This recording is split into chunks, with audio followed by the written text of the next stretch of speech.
The chains dug into Elena Voss's wrists as two guards dragged her across the frozen stone floor of the Blackthorn dungeon. Torches flickered along damp walls, throwing long shadows that seemed to move on their own. She had been caught 3 hours earlier, crossing the northern border of Royal Wolf territory, and now she was about to face the one person every creature in the 12 packs feared. Alpha King Damien Ashcroft. The guards pushed open a heavy iron door, and Elena stumbled into a wide chamber lit by hanging lanterns. At the far end, seated on a plain wooden chair rather than a throne, sat the king himself.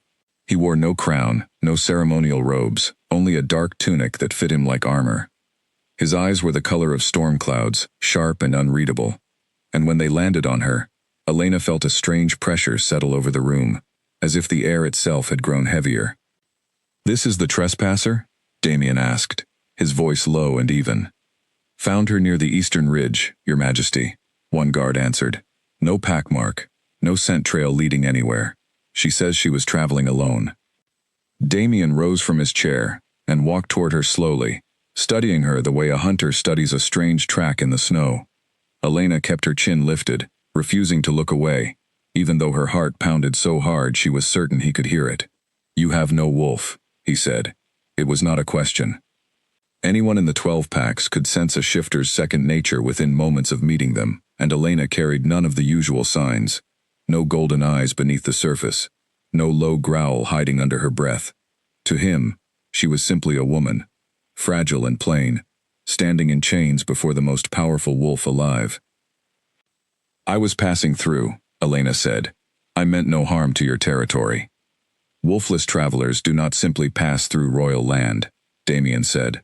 "Not unless they are foolish, or they are hiding something." Elena said nothing. She had learned long ago that silence was safer than lies, and lies were safer than the truth. The truth, if it ever left her lips in this room, would end far worse than imprisonment. Damien studied her for a long moment, then turned to the guard beside him. "Take her to the servant quarters below the kitchens. She will work off her trespass there, instead of rotting in a cell. I have no patience for executions over misunderstandings." The guard blinked in surprise, clearly expecting a harsher sentence, but he said nothing, and pulled Elena toward the door. As she was dragged away, Elena glanced back once. Damien was already seated again, staring at the spot where she had stood, as though something about her lingered in the air long after she was gone. The servant quarters beneath the kitchens were nothing like the grand halls above. Elena was given a small cot, in a room shared with 4 other wolfless workers, women who had been born without the shifting gift, and had spent their entire lives serving those who had it.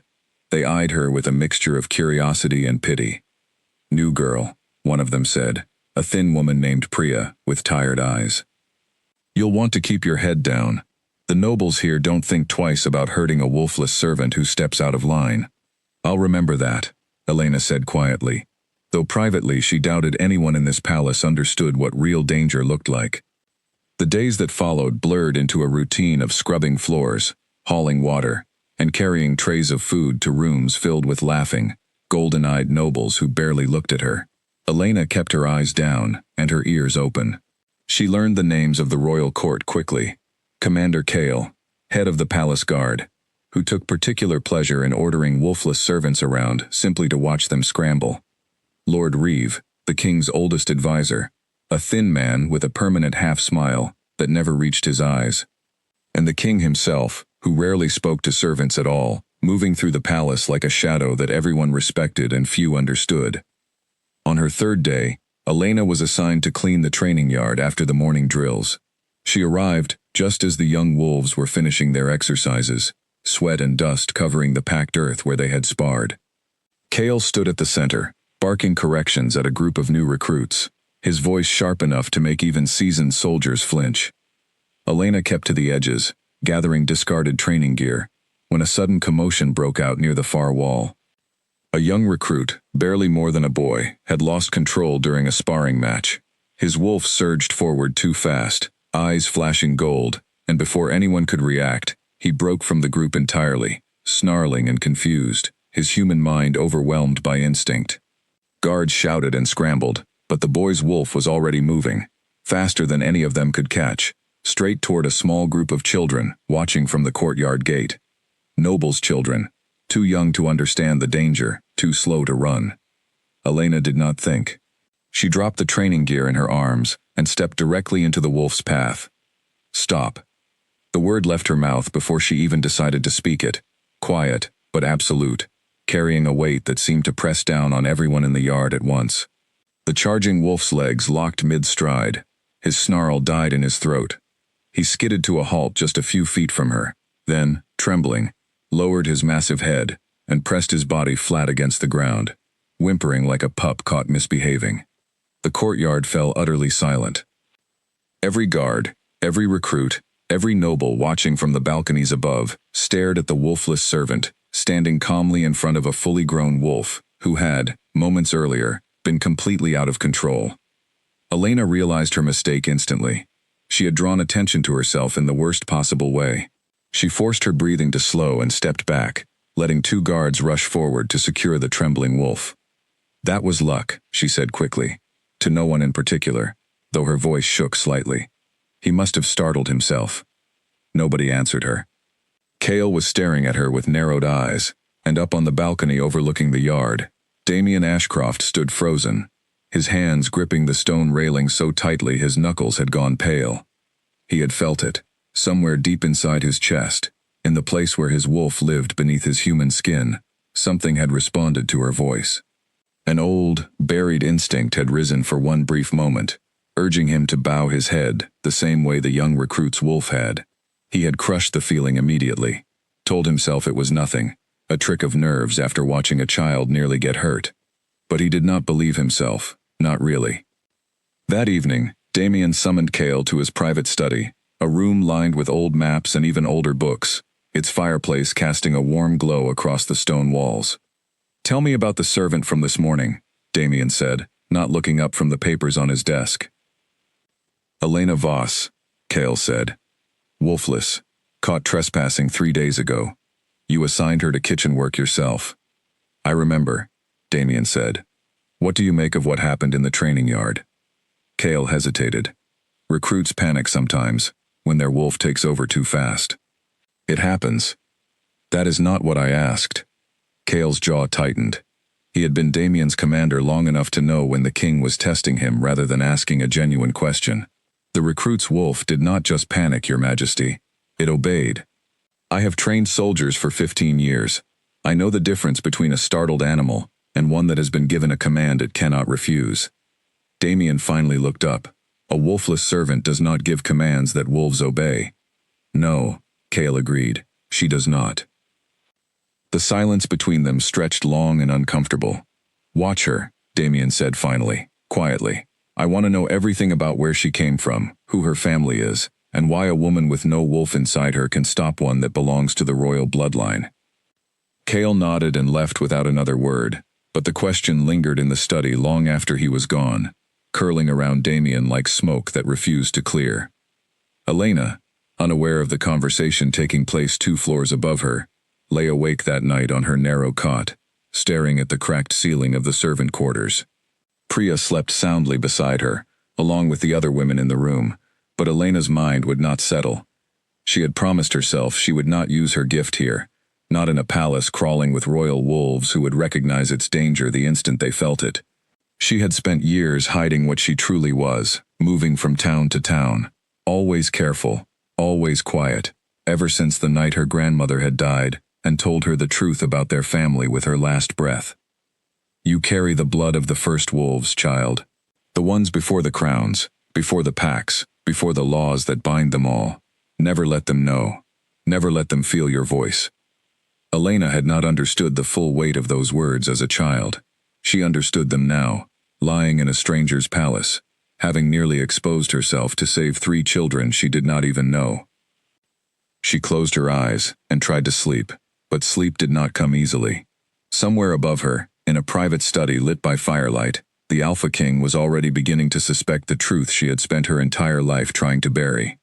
The following morning brought fresh assignments. Elena was sent to work in the palace gardens, trimming hedges and clearing fallen leaves from the stone paths that wound between fountains and flowering trees. It was quieter work, less likely to draw attention, and for the first time since arriving at Blackthorn, She allowed herself to breathe a little easier. That peace lasted only until midday, when a shadow fell across the hedge she was trimming. She looked up to find Damien standing there, alone, without guards or advisors trailing behind him. Up close, without the distance of a throne room between them, he seemed less like a king and more like a man carrying an enormous weight on his shoulders, one he rarely allowed anyone to see. "Walk with me," he said. It was not a request. Elena set down her shears and followed him along the garden path, keeping a careful distance, her pulse quickening with every step. "You surprised a great number of people yesterday," Damien said, his eyes fixed straight ahead. "I only wanted to protect the children, Your Majesty, nothing more." That is not what surprised them. He stopped walking and turned to face her fully.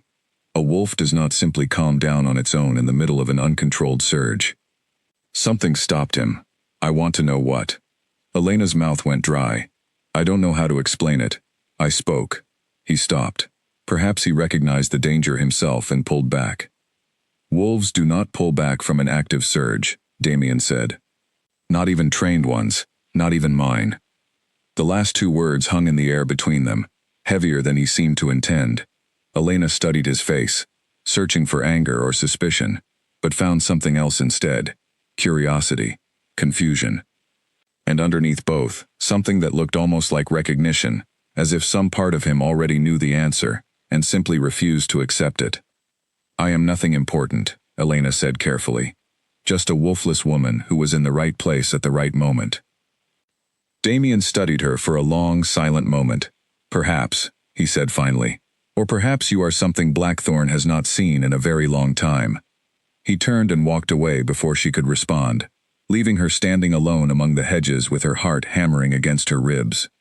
She watched him disappear around the corner of the garden wall, and for the first time since arriving at the palace, Elena understood that hiding here would be far harder than she had ever imagined. That night, as she lay on her cot, listening to the quiet breathing of the other servants, Elena made a decision. She would guard her secret more carefully than ever, no matter what it cost her. Because if the Alpha King ever learned the full truth of what ran through her veins, it would not just endanger her. It would shake the foundation of everything his kingdom had been built upon. And somewhere above her, in his private chambers, Damien Ashcroft stared out at the moonlit garden below, unable to shake the feeling that the wolfless woman, with no scent and no shifting gift, was about to change everything he thought he understood about his own bloodline. 3 days passed without another summons from the king, and Elena began to hope that his curiosity had faded, buried beneath the countless duties of ruling 12 packs spread across a vast and restless territory. She threw herself into her work, rising before dawn to help prepare the kitchens, then moving on to the gardens, then to whatever task the head servant assigned her by afternoon. The rhythm of labor gave her something to focus on, besides the fear that lived constantly beneath her ribs. Priya had taken a liking to her, despite Elena's efforts to remain distant. On the 4th night, as the other servants slept, Priya sat on the edge of Elena's cot and spoke in a low whisper.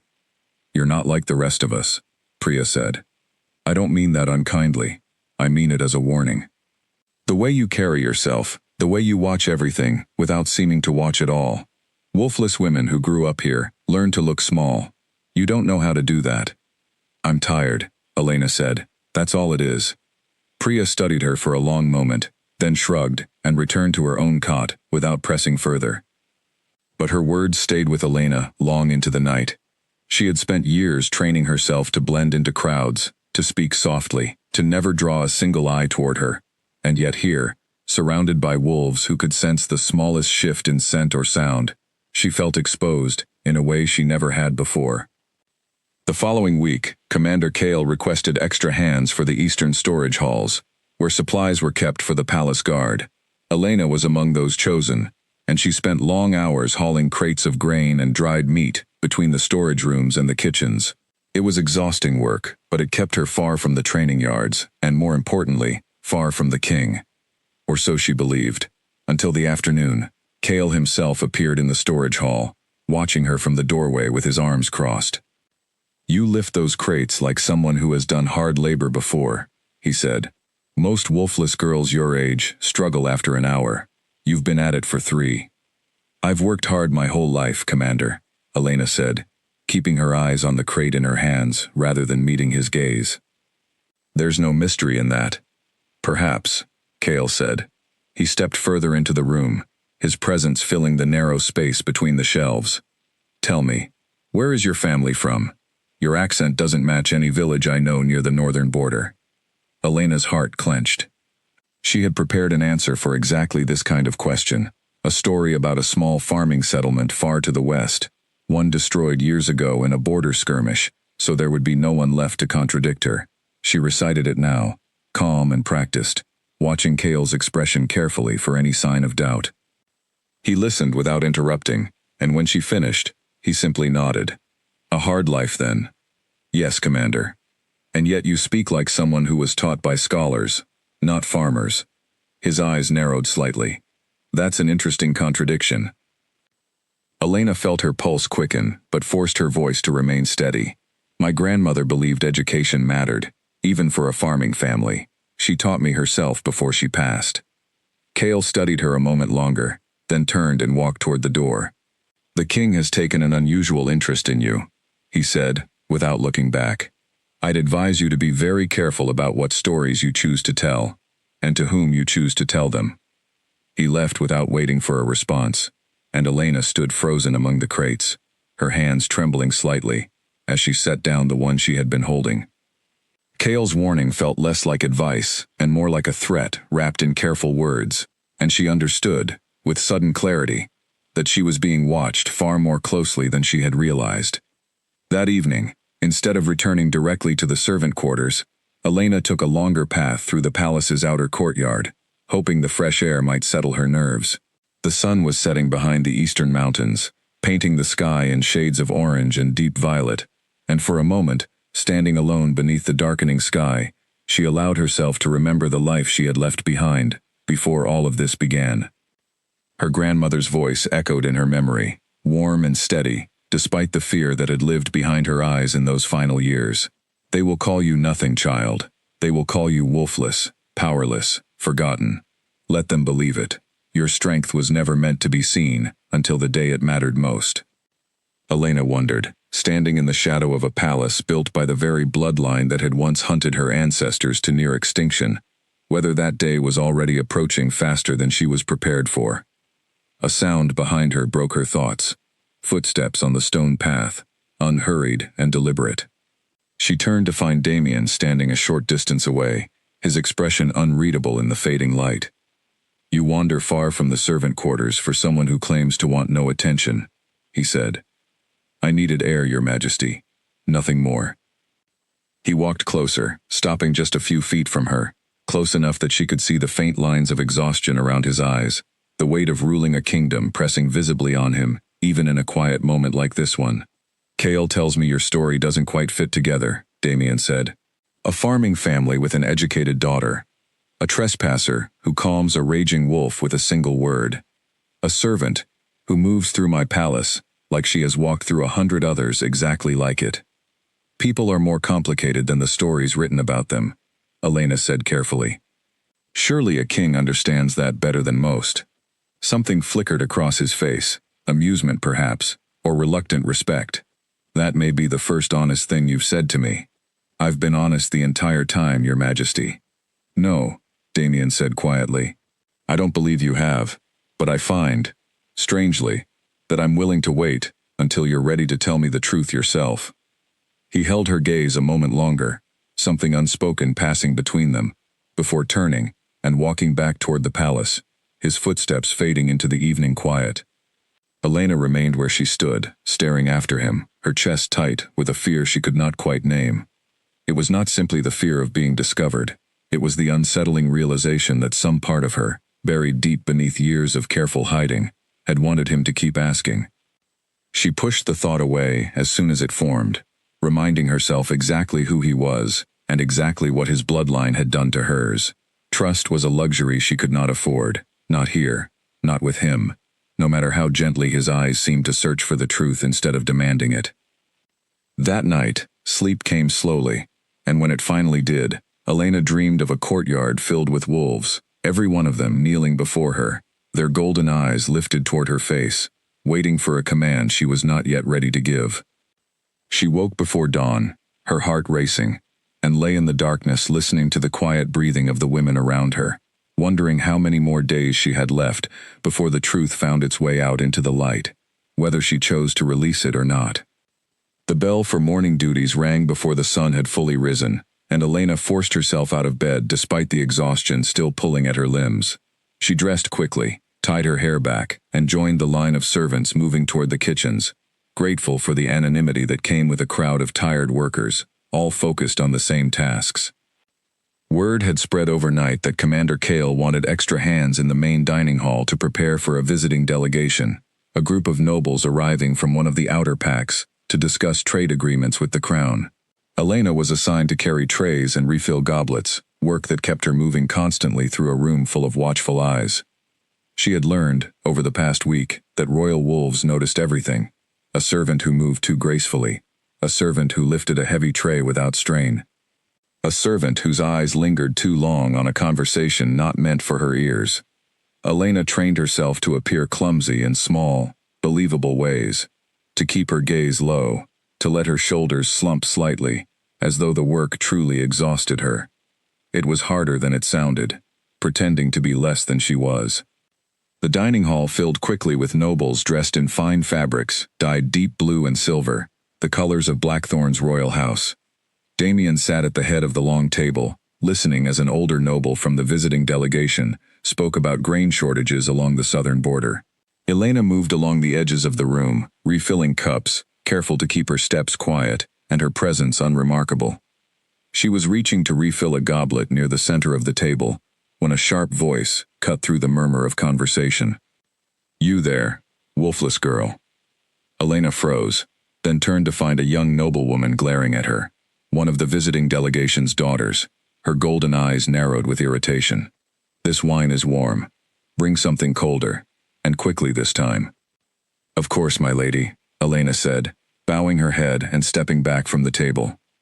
As she turned to leave, her shoulder brushed against another servant, carrying a tray of bread, and the sudden collision sent a small basket tumbling to the floor, scattering rolls across the polished stone.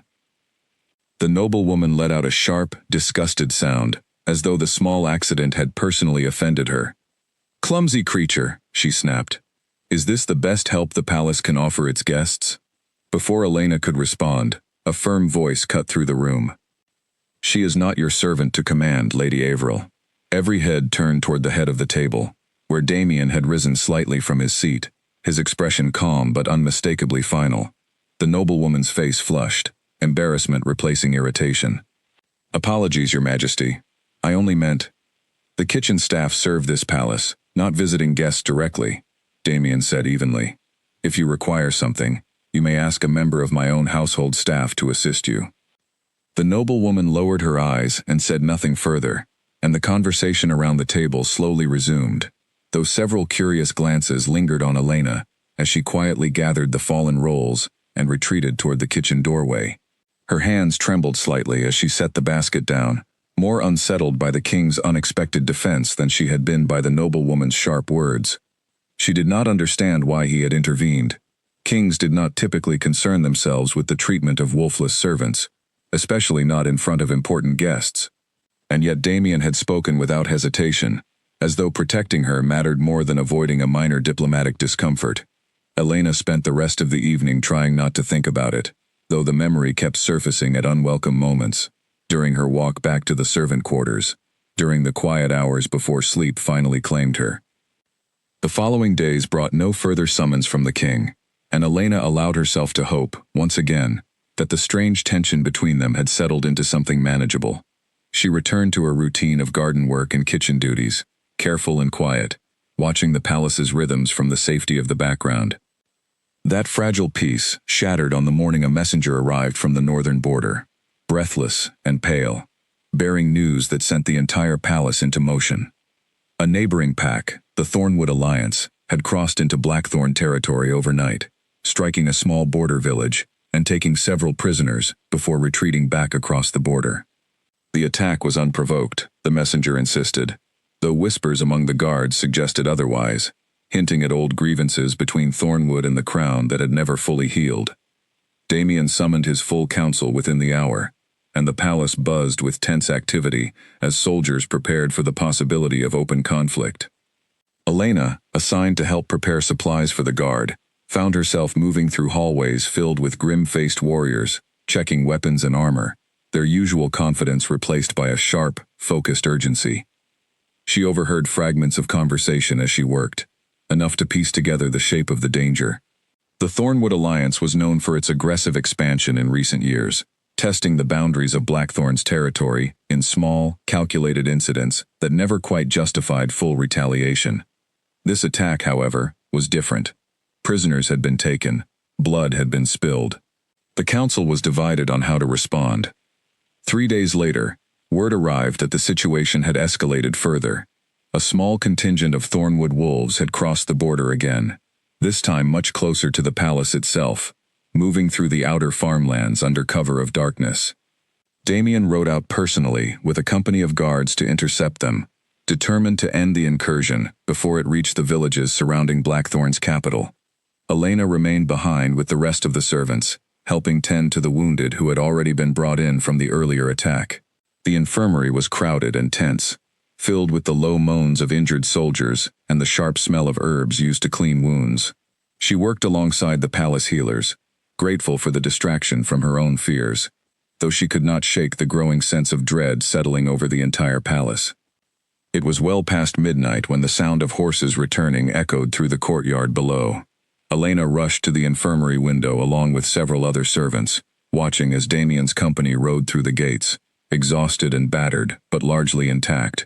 Relief flooded through her chest, quickly followed by confusion, when she noticed the group of unfamiliar wolves being led behind the returning guards, bound and clearly hostile despite their restraints. Captured Thornwood soldiers, she realized. Damien had not simply repelled the incursion, he had taken prisoners of his own. The following morning, tension gripped the entire palace as news spread that the captured Thornwood wolves refused to cooperate, snarling and resisting every attempt at questioning, their eyes wild with barely restrained aggression despite the heavy restraints holding them in the palace's secure holding cells. Kale's guards struggled to maintain control, unwilling to risk further violence but equally unwilling to let the prisoners escape. Elena was delivering supplies to the holding cells that afternoon, tasked with bringing food and water to the prisoners despite the obvious danger, when the situation finally broke. One of the captured wolves, larger and more aggressive than the others, tore free from his restraints with a sudden burst of strength, sending 2 guards crashing into the stone wall before they could react. Chaos erupted instantly. Guards shouted, weapons were drawn, and the freed wolf lunged toward the narrow corridor leading out of the holding block, directly toward the spot where Elena stood frozen with a tray of supplies still in her hands. She had only a heartbeat to decide. Enough. The word left her mouth with the same quiet, absolute force she had used in the training yard weeks earlier, though this time there was no hesitation in her voice at all. The charging wolf's entire body seized mid-motion, muscles locking, as though an invisible hand had reached out and stopped him completely. He crashed awkwardly to the stone floor, whimpering, his aggression collapsing into confused, frightened submission within seconds. The corridor fell into stunned silence. Guards stared, weapons still raised but forgotten in their hands, as the massive wolf who had just torn through steel restraints lay trembling on the ground before a wolfless servant who had spoken a single word. Kale arrived moments later, drawn by the commotion, and stopped dead in the corridor entrance when he saw the scene before him. His eyes moved from the subdued wolf to Elena's pale, shaking face, and something in his expression shifted from suspicion into something closer to certainty. "Secure him," Kale ordered the guards, his voice tight. "Now." The guards scrambled to obey, binding the still trembling wolf with fresh restraints, while Elena stood frozen against the wall, the supply tray still clutched in her hands, her mind racing with the realization that she had just exposed herself in front of nearly a dozen witnesses. Kale approached her slowly, his expression unreadable. "That is the second time," he said quietly, so only she could hear. "The first, I could almost believe was chance. This was not chance." Elena said nothing, her throat too tight to form words. "The king will hear of this within the hour," Kale continued. "And this time, I do not think even you will be able to convince him it was luck." He turned and walked away, leaving Elena standing alone in the corridor, surrounded by guards who now watched her with open, unhidden suspicion, instead of the casual indifference she had grown used to. She set down the supply tray with trembling hands and forced herself to breathe, understanding, with sudden, sharp clarity, that the careful life she had built around hiding her true nature was beginning to unravel, far faster than she had ever prepared for. By evening, the entire palace was buzzing with quiet, urgent rumors. Elena kept to the servant quarters, refusing every excuse to leave, terrified of what awaited her the moment someone finally summoned her to answer for what had happened. Priya sat beside her that night, uncharacteristically silent, though her eyes carried a mixture of fear and something that looked almost like awe. "They're saying you stopped him with a single word," Priya finally whispered, "that his wolf just froze, right in the middle of an attack." "I don't know what happened," Elena said, the lie feeling heavier than ever on her tongue. Priya studied her for a long moment. "Whatever you are," she said quietly, "I hope it's enough to protect you, because after today, they're not going to let this go." Elena did not sleep that night. She lay awake staring at the cracked ceiling above her cot, listening to every distant footstep in the hallway outside, certain that any moment the door would open, and guards would drag her away to face the consequences of a secret she could no longer fully contain. The summons came just before dawn.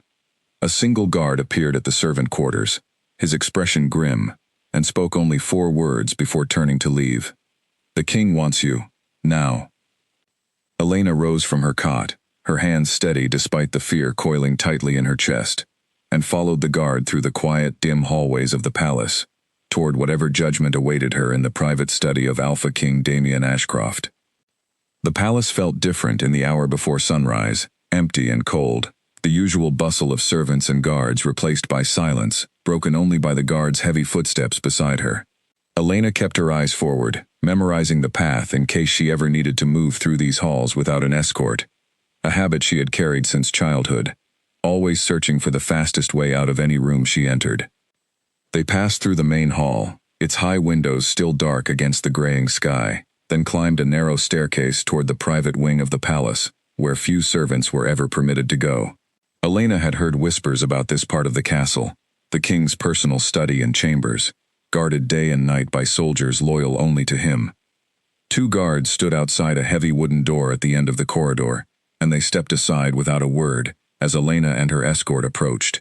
The guard who had brought her knocked twice, then opened the door and gestured for her to enter, before closing it behind her, leaving her alone in the room, with the one man who held the power to end her life with a single command. The study was smaller than she expected, warmed by a low fire crackling in the stone hearth, its walls lined with shelves of old books and maps that looked older than the kingdom itself. Damien stood near the window, his back to her, staring out at the darkened courtyard below where the events of the previous day had unfolded. "Sit," he said, without turning around. Elena hesitated only a moment before lowering herself into the chair positioned in front of his desk, her hands folded tightly in her lap to keep them from shaking. The silence stretched between them, heavy and deliberate, as though he were allowing the weight of it to settle over her before he spoke again. "Kale tells me you stopped a fully grown Thornwood soldier mid-attack," Damien finally said, turning to face her. His expression was carefully composed, but his eyes carried something sharper than mere curiosity now, something closer to demand. "A soldier who had just broken through iron restraints, designed to hold the strongest wolves in my army." "I only spoke, Your Majesty," Elena said quietly. "I don't know why he stopped." Damien crossed the room slowly, stopping directly in front of her, close enough that she had to tilt her head back slightly to hold his gaze. "I have ruled this kingdom for 6 years," he said, his voice low but unmistakably firm. "I have seen wolves, broken by fear, trained by discipline, and controlled by pain. I have never, in all that time, seen a wolf obey a stranger's voice the way that soldier obeyed yours, twice now." Elena's heart pounded so loudly, she was certain he could hear it in the quiet room. "I am nothing more than what I appear to be," she said, though the words felt weaker than she wanted them to.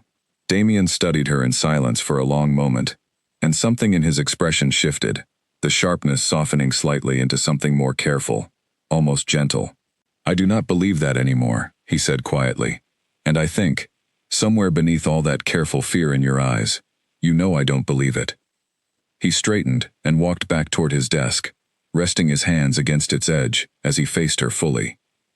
I am not asking you as your king tonight, he said. I am asking as someone who nearly lost good soldiers in that corridor, and who wants to understand why a servant with no wolf inside her was the only person capable of stopping the danger before it grew worse.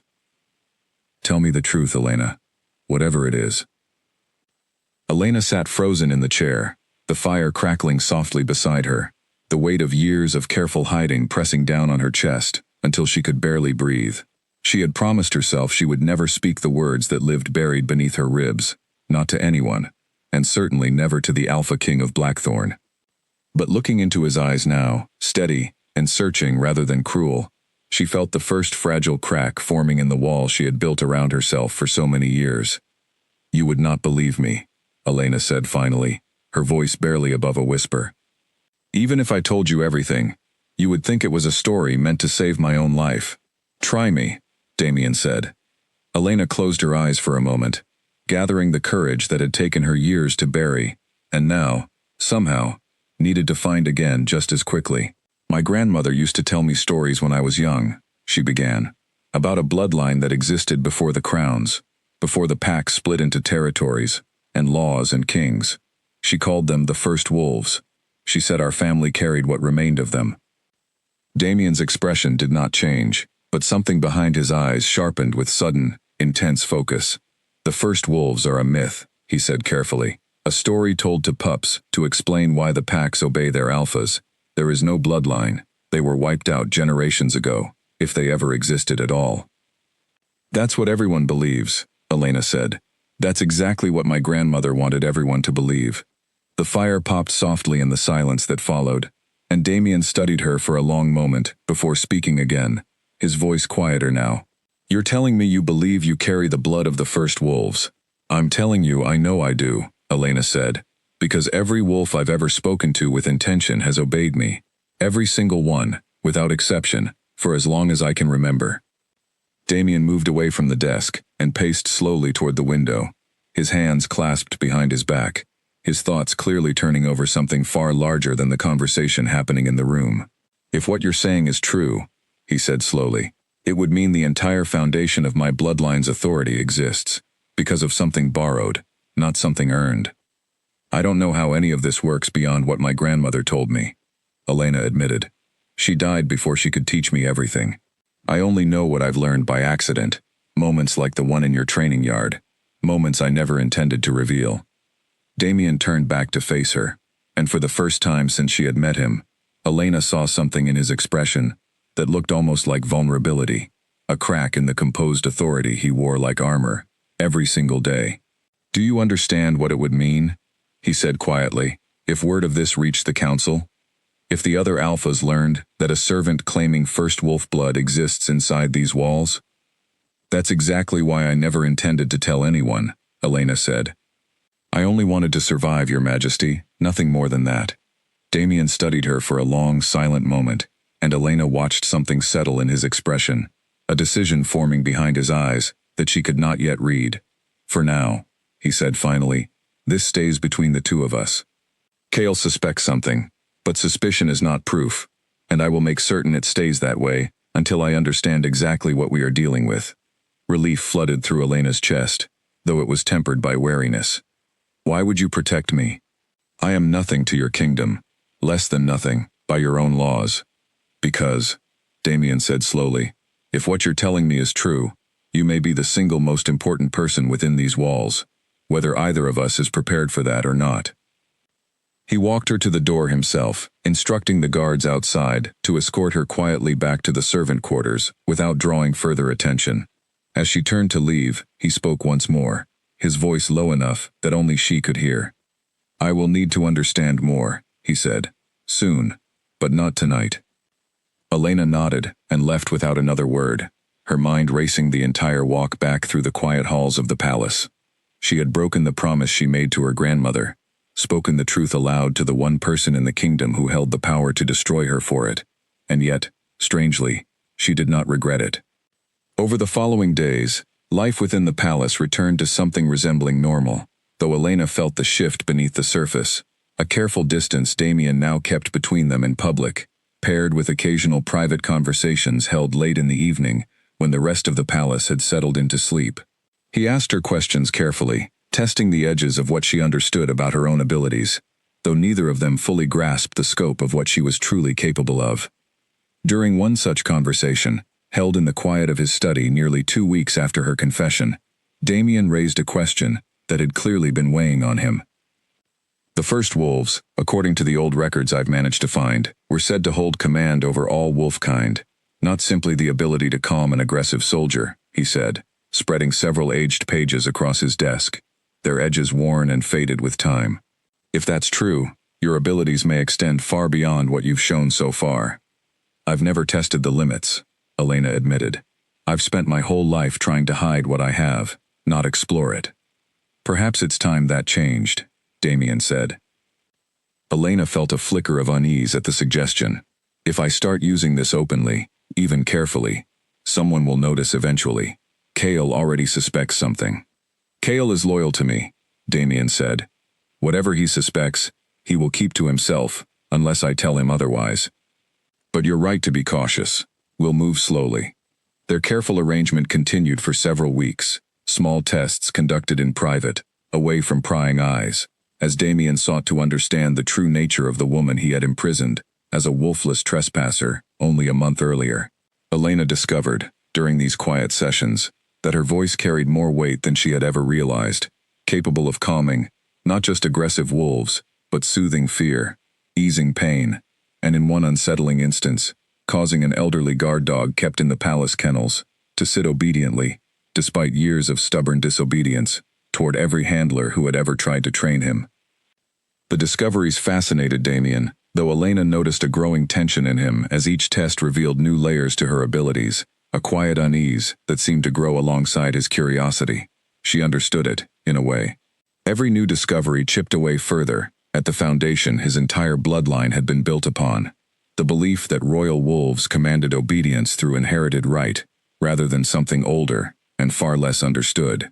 It was during one of these late evening sessions, nearly a month after her initial confession, that everything began to unravel.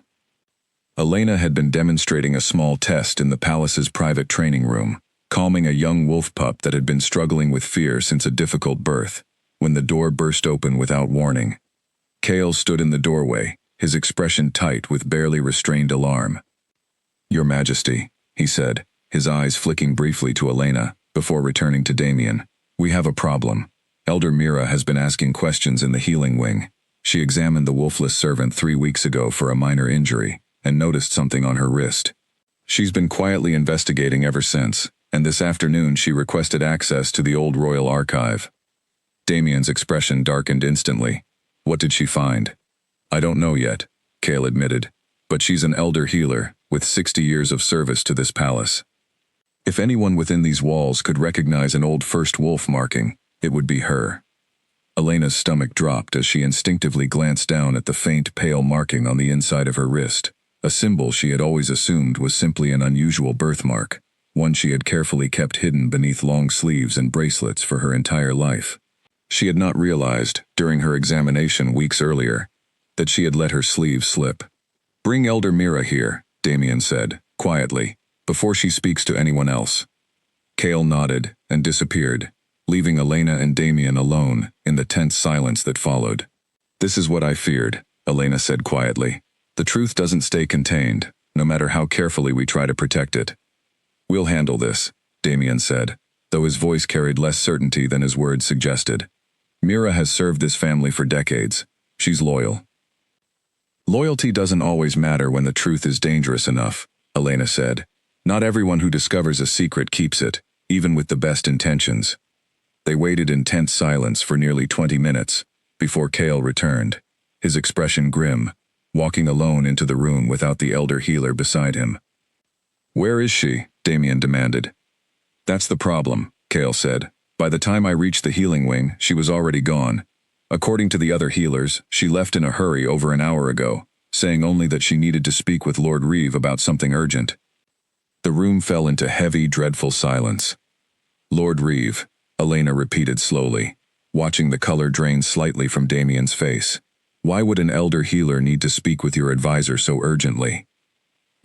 Damien did not answer immediately, his jaw tightening, as several pieces of information seemed to click together behind his eyes, forming a picture he clearly did not like. "Reeve has served 3 generations of my family," he said slowly. "He knows the old records better than anyone alive, including, apparently, records concerning the first wolves." "You think he already knows something," Elena said. "I think," Damien said quietly, "that we may have far less time than we hoped." Cale shifted uncomfortably near the door. "Your Majesty, if Reeve learns the full truth before we're prepared to control the situation, there's no telling what he might do with that information. He has influence across every level of this court." Damien moved to the window, staring out at the darkened palace grounds below, his expression carved from careful, controlled tension. "Find Mira," he told Cale, quietly. "I want to know exactly what she discovered, and exactly what she's told Reeve, if anything, before this spreads any further." Cale nodded and left immediately, his footsteps fading quickly down the corridor outside. Elena remained standing in the center of the room, her heart pounding, as the fragile secrecy she had maintained for years began collapsing around her faster than she could control. She had spent her entire life avoiding exactly this moment, the instant when hiding was no longer enough to keep her safe. "Whatever happens," Damien said, turning back to face her, his voice low and steady despite the tension radiating from every line of his posture, "I will not let them harm you for something you never chose to be." Elena wanted to believe him completely, wanted to trust the quiet certainty in his voice, but years of careful survival had taught her that promises, even sincere ones, rarely held up against the full weight of a kingdom's fear. Somewhere within the palace walls, an old secret that had remained buried for generations was finally beginning to surface, and neither Elena nor Damien yet understood just how far its consequences would reach. Cale did not return until well past midnight.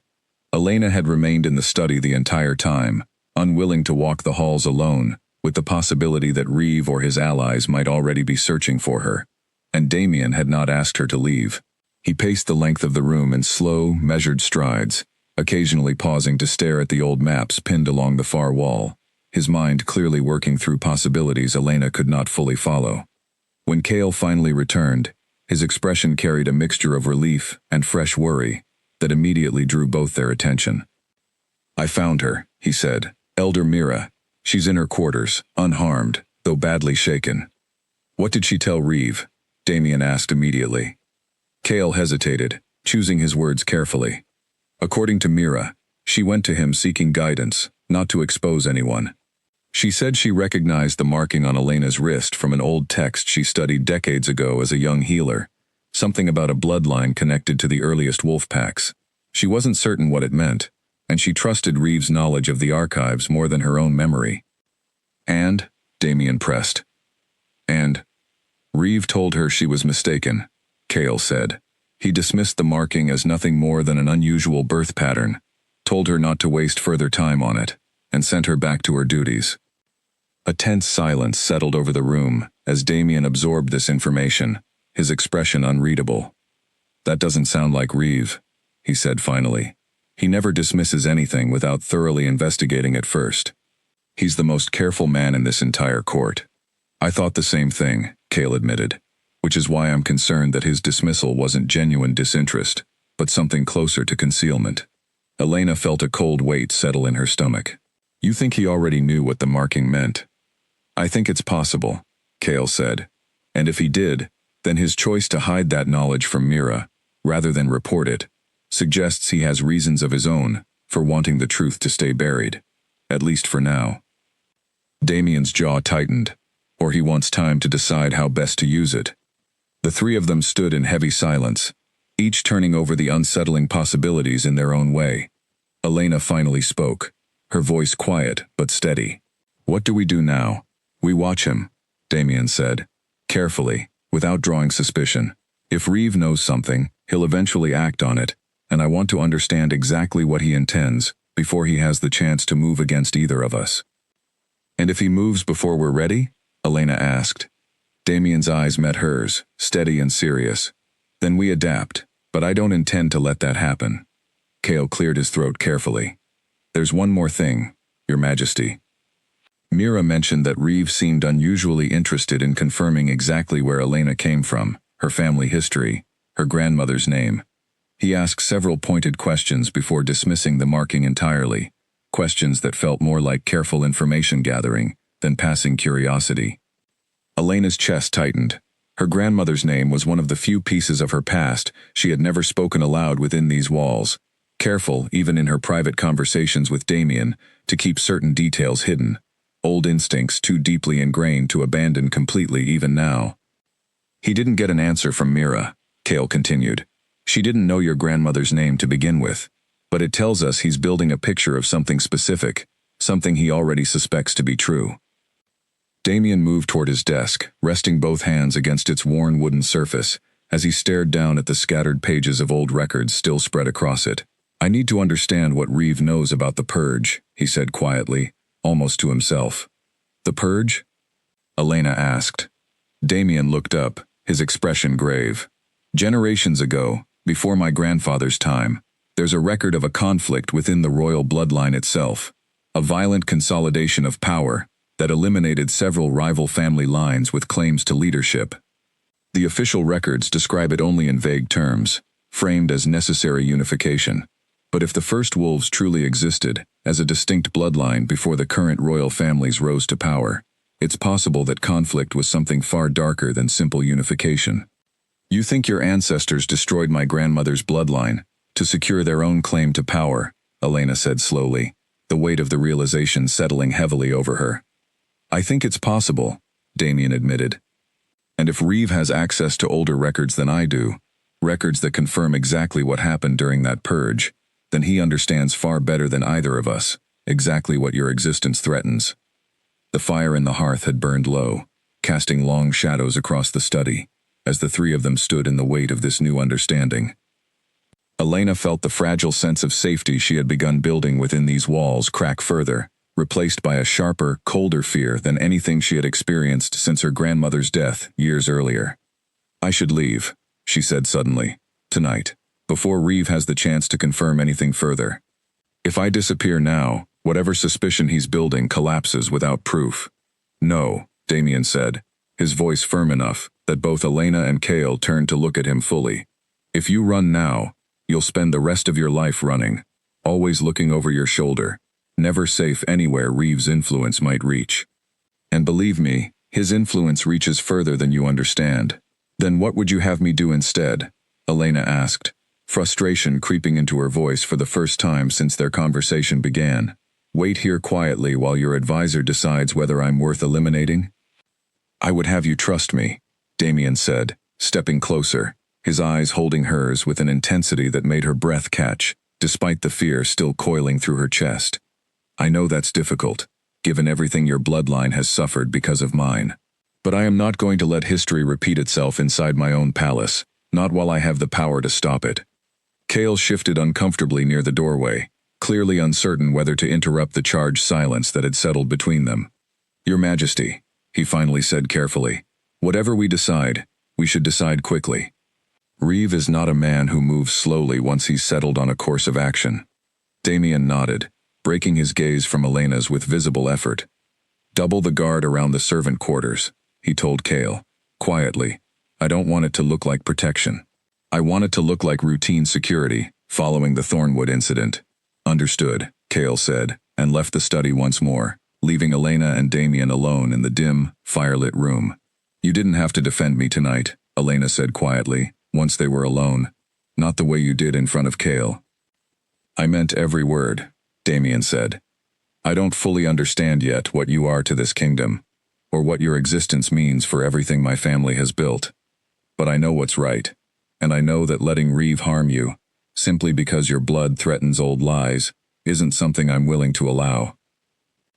Elena studied him carefully, searching for any trace of the calculation she had expected from a king protecting his own interests, and found instead something far more complicated, something that looked, uncomfortably, like genuine concern.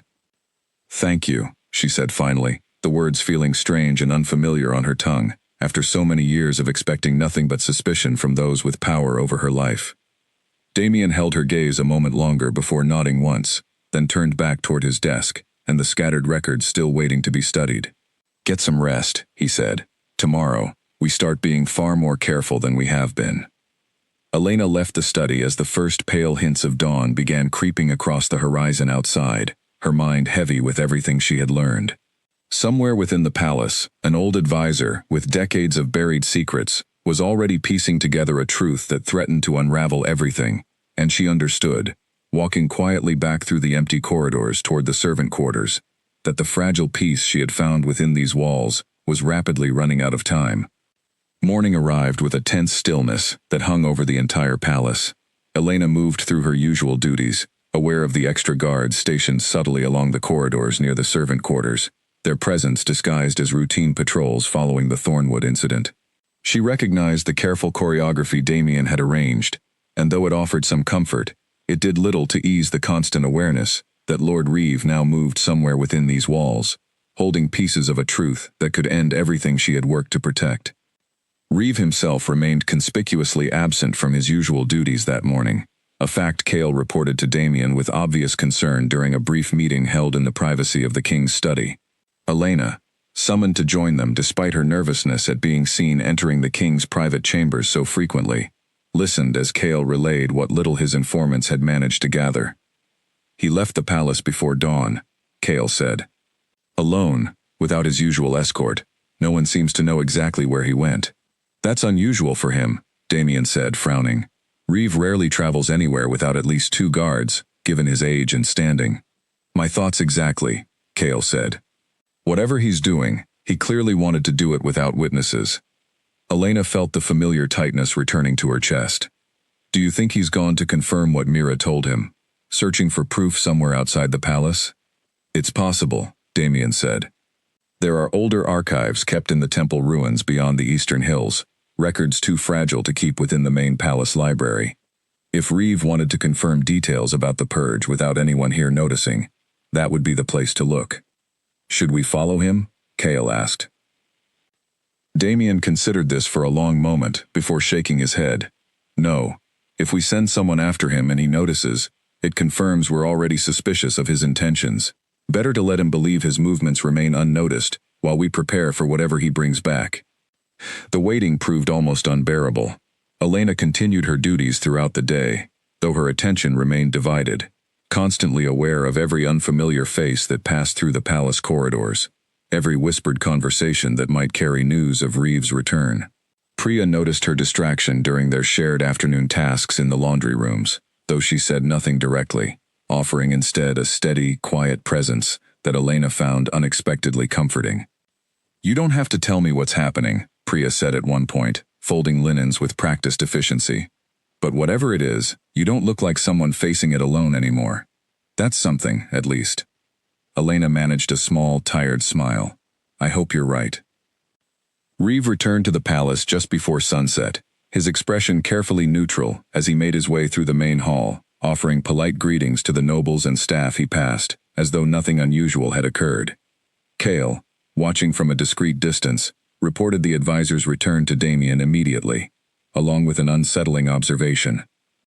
"He was carrying something," Cale said, "a leather satchel, worn and old, the kind used to protect fragile documents during travel. He went directly to his private chambers and hasn't emerged since." Damien's expression hardened. Then he found something. That evening, Damien called a small private council meeting, insisting on Reeve's presence despite the late hour. Elena remained hidden in an adjoining room at Damien's request, close enough to hear the conversation through the thin wall separating the 2 spaces, though she remained carefully out of sight. "You left the palace rather suddenly this morning," Damien said, his tone carefully casual as the meeting began. "Cale mentioned some concern for your safety, traveling without an escort." "A personal matter, Your Majesty," Reeve said smoothly. "Nothing that required troubling the guard." "And yet you returned carrying documents that appeared significant enough to take directly to your private chambers rather than sharing with the council," Damien pressed. A brief, tense silence followed. When Reeve spoke again, his voice had lost some of its earlier ease. "Your Majesty sees a great deal, it seems." I see a great many things happening within my own palace lately that concern me, Damien said. Elder Mira's sudden interest in old records. Your dismissal of her concerns, followed immediately by a private journey to the temple archives. I would very much like to understand what connects these events, Reeve, and I would prefer to hear it from you directly, rather than piece it together through rumor. Elena held her breath, listening to the silence that stretched between the two men on the other side of the wall. Very well, Reeve finally said, his voice quiet and measured. I found evidence, Your Majesty, of something I believe your grandfather worked very hard to erase from the official record. A conflict, generations ago, between your family's ancestors and a rival bloodline that once held equal claim to leadership among the packs. A bloodline your ancestors eliminated, rather thoroughly, to secure the throne your family has held ever since. The first wolves, Damien said quietly. A sharp pause followed. You already know, Reeve said, his tone shifting into something colder, more calculating. I've been made aware of the possibility, Damien said carefully. I want to understand what you found, and more importantly, why you felt the need to investigate it alone, rather than bringing your concerns directly to me. Because, Your Majesty, Reeve said, if even a fragment of that bloodline survives to this day, it represents the single greatest threat this dynasty has faced in 3 generations. I needed to understand the scope of that threat before deciding how best to protect the crown. Protect the crown, Damien repeated, or protect yourself, given that your own family's rise to influence within this court happened during the very purge you're describing. The silence that followed felt heavier than anything before it. Elena pressed closer to the thin wall, straining to hear every word. You've done your own research then, Reeve said finally, an edge of grudging respect entering his voice. Yes, Your Majesty. My family's position within this court was secured, in part, through loyal service during that difficult period. I make no apology for that history. The first wolves, whatever remains of them, represented instability. Their elimination, however unpleasant, secured generations of peace and unified leadership across the 12 packs. Unified leadership built on a lie, Damien said, his voice hardening. Built on necessity, Reeve corrected. The packs needed strong, singular leadership to survive the chaos of that era. Your family provided that, whatever the cost. And now you believe that cost may have been incomplete, Damien said. You believe someone from that bloodline may still exist. A pause. I have strong reason to believe so, yes. Elena's heart pounded so loudly she was certain it must be audible through the wall separating her from the tense conversation unfolding just beyond it. And what do you intend to do with that belief? Damien asked, his voice carefully controlled. What any loyal advisor would do, Your Majesty, Reeve said. Identify the threat, contain it, ensure the stability of this crown remains unquestioned, exactly as it has for 3 generations. Contain it, Damien repeated slowly. You mean eliminate it. I mean protect what your family has built, Reeve said, his voice carrying no hesitation now. Whatever that requires. Elena felt the blood drain from her face, as the full weight of Reeve's intentions settled over her. This was not simply a man seeking knowledge or understanding. This was a man prepared to finish what his ancestors had started generations earlier, prepared to see her eliminated the moment he confirmed her identity beyond doubt. You will do nothing without my direct order, Damien said, his voice carrying a sharp, unmistakable finality that silenced whatever response Reeve had prepared. Whatever remains of the first wolves, if anything remains at all, falls under my authority to address, not yours. Do you understand me clearly, Reeve?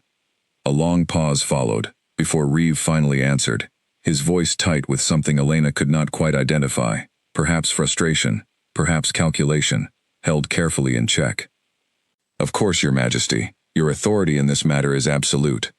The words sounded obedient enough, but Elena, listening through the thin wall with her heart still pounding painfully against her ribs, did not believe them for a single moment. Reeve had spent decades navigating the careful, dangerous politics of a royal court, built on secrets and inherited power. A man like that did not simply abandon a threat to his family's standing, because his king ordered him to stand down.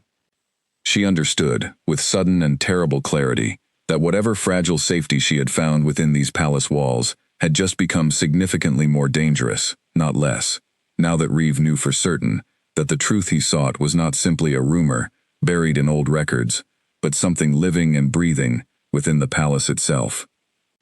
The council meeting ended shortly after, and Elena remained hidden until she heard Reeves' footsteps fade completely down the corridor outside. Only then did Damien open the adjoining door, his expression grim as he found her standing pale and shaken against the far wall. "You heard everything," he said. It was not a question. "He means to kill me," Elena said quietly. "The moment he's certain." "He won't get the chance," Damien said.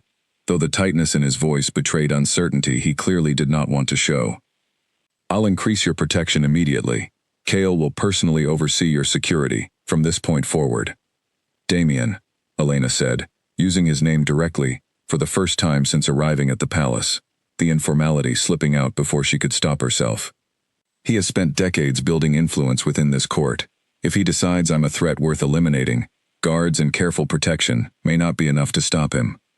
Damien's expression softened slightly at the sound of his name, though the worry in his eyes remained. "Then we make certain he never reaches the point of deciding that," he said. "Whatever it takes."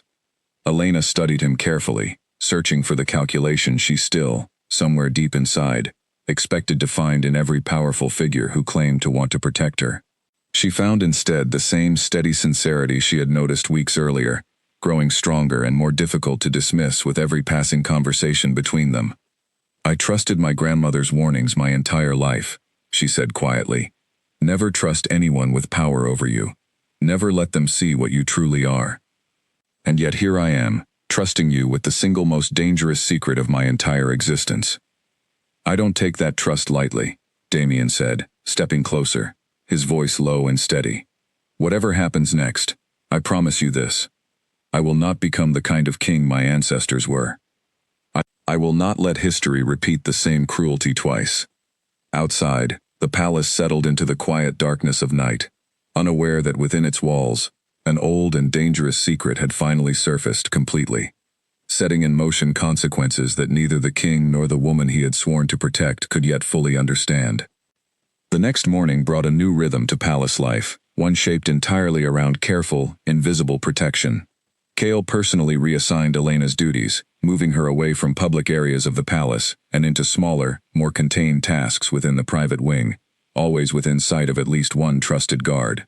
He said little about his reasons to the other servants, allowing them to assume the change was simply a punishment following the incident in the holding cells weeks earlier. Elena found the constant supervision both comforting and unsettling. She had spent her entire life avoiding exactly this kind of attention, and now, surrounded by guards sworn to protect her, she felt more exposed than she ever had while hiding in plain sight among strangers. Priya noticed the change immediately, though she asked no questions, simply adjusting her own routine to spend more time near Elena whenever their duties allowed. "Whatever's happening," she said one evening as they folded linens together in a quiet corner of the laundry room, "you've got people watching your back now. That's more than most of us ever get in this place."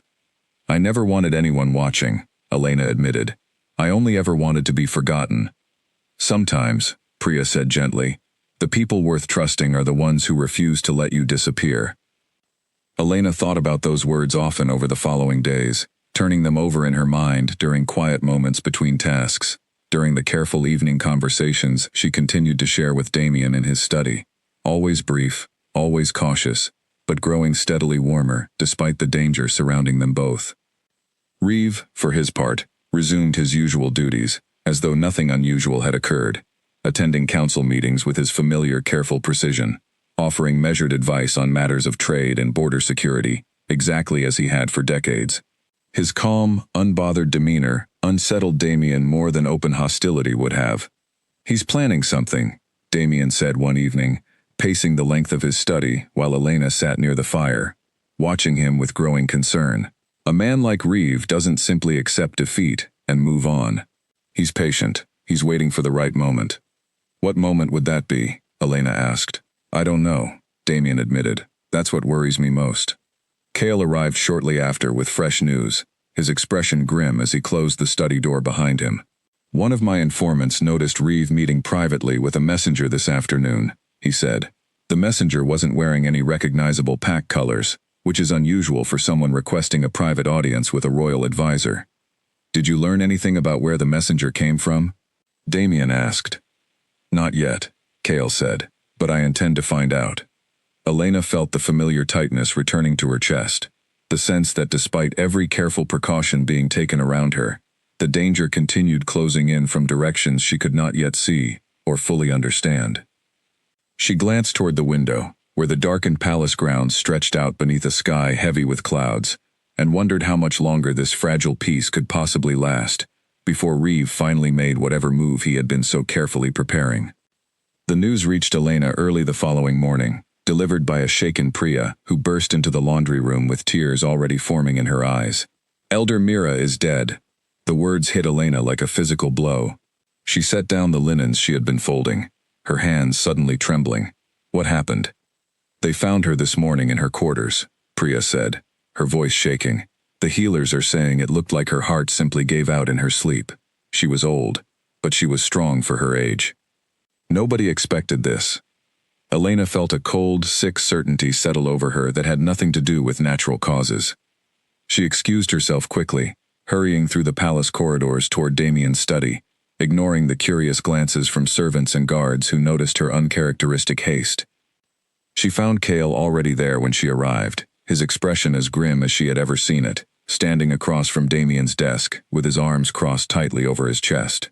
"You've heard," Damien said, looking up as Elena entered without waiting to be announced.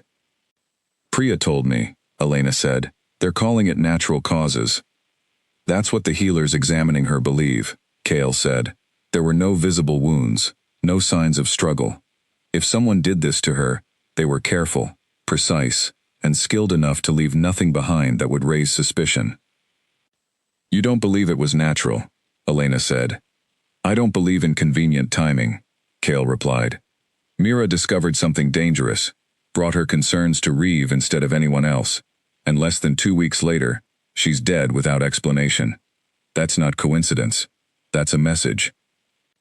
Damien's expression had gone carefully blank, the way Elena had learned it did, whenever he was working hard to control something dangerous, simmering beneath the surface.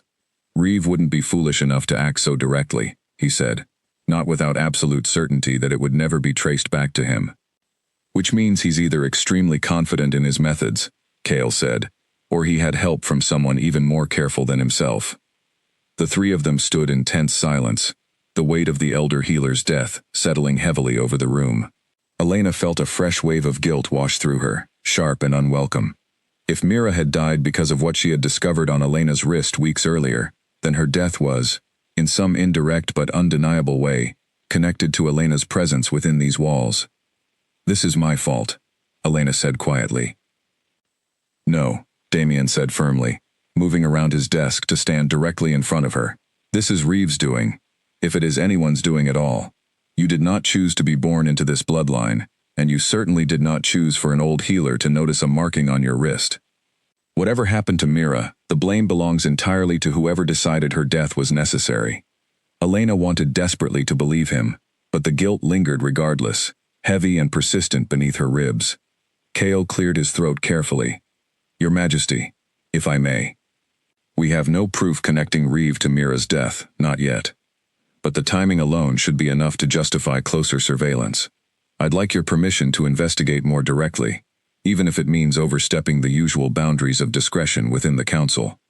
"Granted," Damien said without hesitation. "Whatever resources you need." Cale nodded and left quickly, leaving Elena and Damien alone in the heavy silence that followed. Elena moved toward the window, staring out at the palace grounds below, her thoughts racing through every possible consequence of what had just happened. "If he's willing to kill an elder healer who served this family for 60 years, she said quietly, "he won't hesitate to kill me the moment he's certain of what I am." "I won't let that happen," Damien said, moving to stand beside her. "You can't promise that," Elena said, turning to face him, frustration and fear tangling together in her voice. "You're a king, not a miracle worker. Reeve has decades of experience, navigating exactly this kind of danger. If he wants me dead, he'll find a way, no matter how many guards you assign to protect me." Damien's jaw tightened, but he did not look away from her. "Then we stop reacting to his moves and start making some of our own," he said. "I won't sit here waiting for him to decide when and how to strike. If Reeve believes eliminating you protects this crown, then I need proof of what he's already done. Proof strong enough to remove him from power before he gets the chance to act again. How do we find that proof? Elena asked. Carefully, Damien said, and quickly. Over the following days, the palace settled into an uneasy mourning for Elder Mira, her funeral held with full honors, befitting 60 years of loyal service to the royal family. Elena attended alongside the other servants, keeping her expression carefully neutral despite the storm of guilt and fear churning beneath the surface. Reeve stood near the front of the gathered mourners, his expression appropriately somber, offering quiet condolences to the other healers who had worked alongside Mira for decades. Watching him from a distance, Elena found it almost impossible to reconcile the image of a grieving, respected advisor with the cold calculation Kale suspected lay hidden beneath that carefully composed surface. If Reeve truly had ordered Mira's death, he wore his innocence like a second skin, seamless and utterly convincing. Kale's investigation, conducted quietly over the following week, produced frustratingly little concrete evidence. The mysterious messenger who had met privately with Reeve days before Mira's death had vanished without a trace. No records of his arrival or departure found anywhere within the palace gates. Reeve's own movements during the days surrounding Mira's death appeared entirely ordinary, accounted for by witnesses at every turn, leaving no gap of time in which he could have personally carried out or arranged the healer's death. Whoever helped him, Kale reported during a private meeting held nearly a week after Mira's funeral, they were skilled enough to leave absolutely nothing behind. No poison traces the healers could identify, no unusual marks. If this was murder, it was carried out by someone who has clearly done this kind of work before. An assassin, Damien said grimly. Possibly one connected to Thornwood, Kale suggested. Reeve has maintained quiet contacts with several outer packs over the years, ostensibly for diplomatic purposes. It's possible he called in a favor from one of those contacts to handle Mira's death cleanly, keeping his own hands entirely clean in the process. Elena listened to this exchange with growing unease. The idea that Reeve possessed connections extending beyond the palace walls, potentially reaching into hostile territory like Thornwood, only deepened the sense that the danger surrounding her was far larger and more complicated than she had originally understood.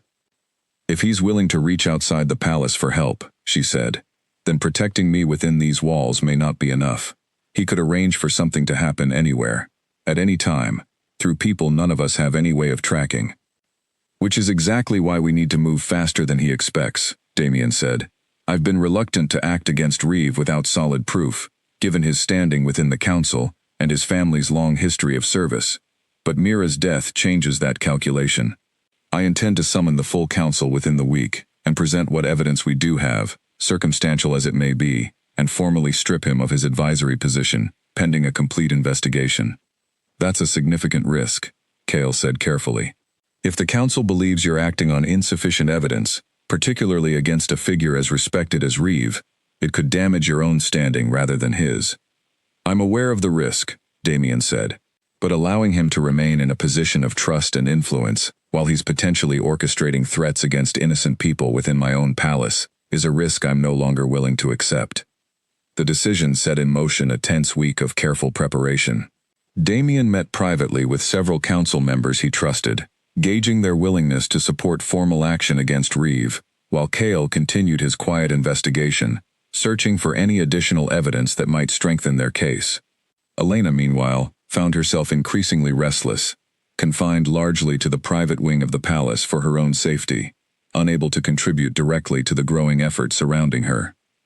It was during one such restless evening, several days before the planned council meeting, that Elena finally worked up the courage to ask Damien a question that had been weighing on her since Mira's death. If your council does remove Reeve from power, she said, as they sat together in his study, the fire casting warm light across the room, what happens to me? Once the immediate danger passes, once this crisis settles, what becomes of a wolfless servant who turned out to be something else entirely? Damien was quiet for a long moment, considering the question carefully. I don't know, he admitted finally. I've been so focused on protecting you from immediate danger that I haven't allowed myself to think much further than that. You should, Elena said, because eventually this will end. Reeve will be dealt with, one way or another, and I'll still be exactly what I am. A living reminder of everything your family's power was built upon destroying. You're more than that, Damien said, his voice quiet but firm. Am I?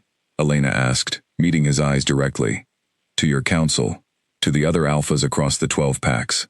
I'll always be a threat first, and a person second. That's the reality I've understood my entire life, long before I ever set foot in this palace. Damien moved closer, his expression softening into something Elena had rarely seen from him, something unguarded and honest. Then perhaps it's time that reality changed, he said. You've spent your whole life hiding because the world you were born into taught you that your existence was dangerous simply by being what it is. I don't accept that anymore, Elena. Whatever comes after Reeve, I intend to make certain your bloodline is protected, not persecuted, for as long as I hold this throne.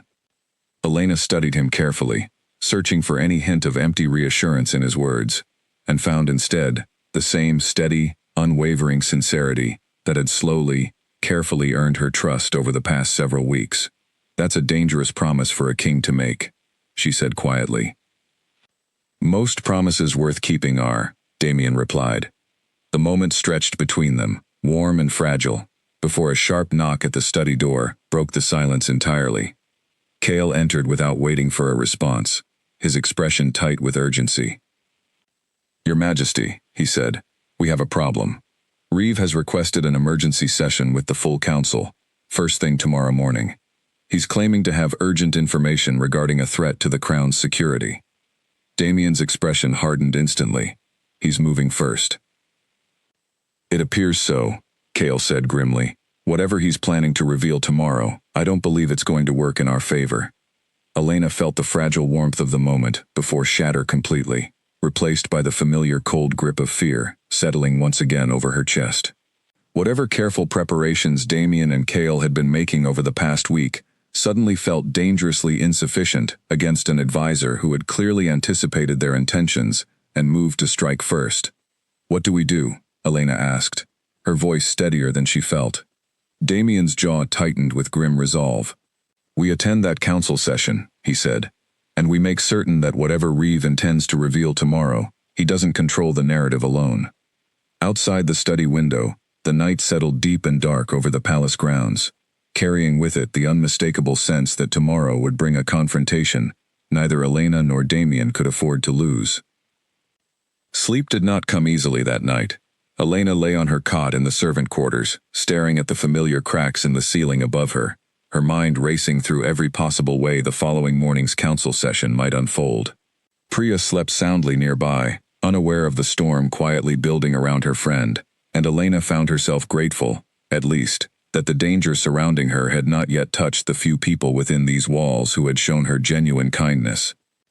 She rose before dawn, dressing carefully in the plain servant's clothing she had worn since her first day at the palace, though everything about her circumstances had changed dramatically since then.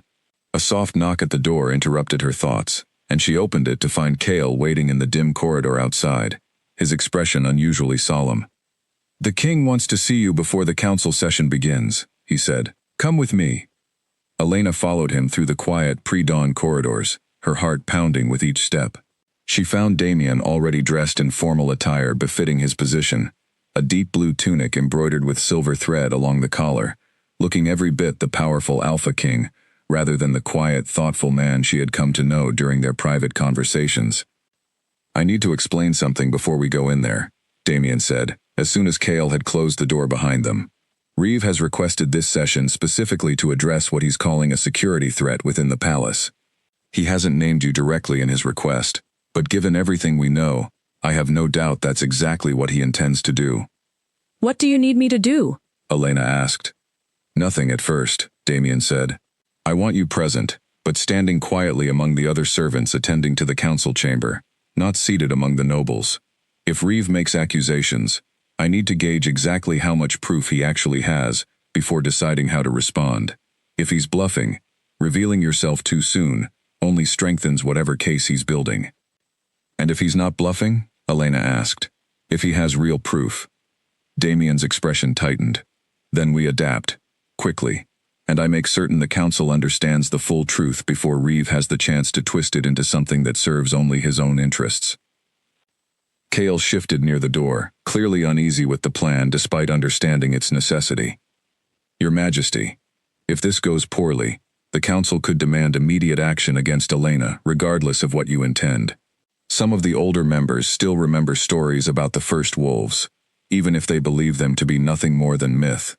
Fear responds poorly to uncertainty. I'm aware of the risk, Damien said, but hiding from this confrontation only delays the inevitable. Reeve has forced our hand. We meet it directly, on our own terms as much as possible. Elena felt a fresh wave of fear settle over her, though beneath it, something else stirred as well.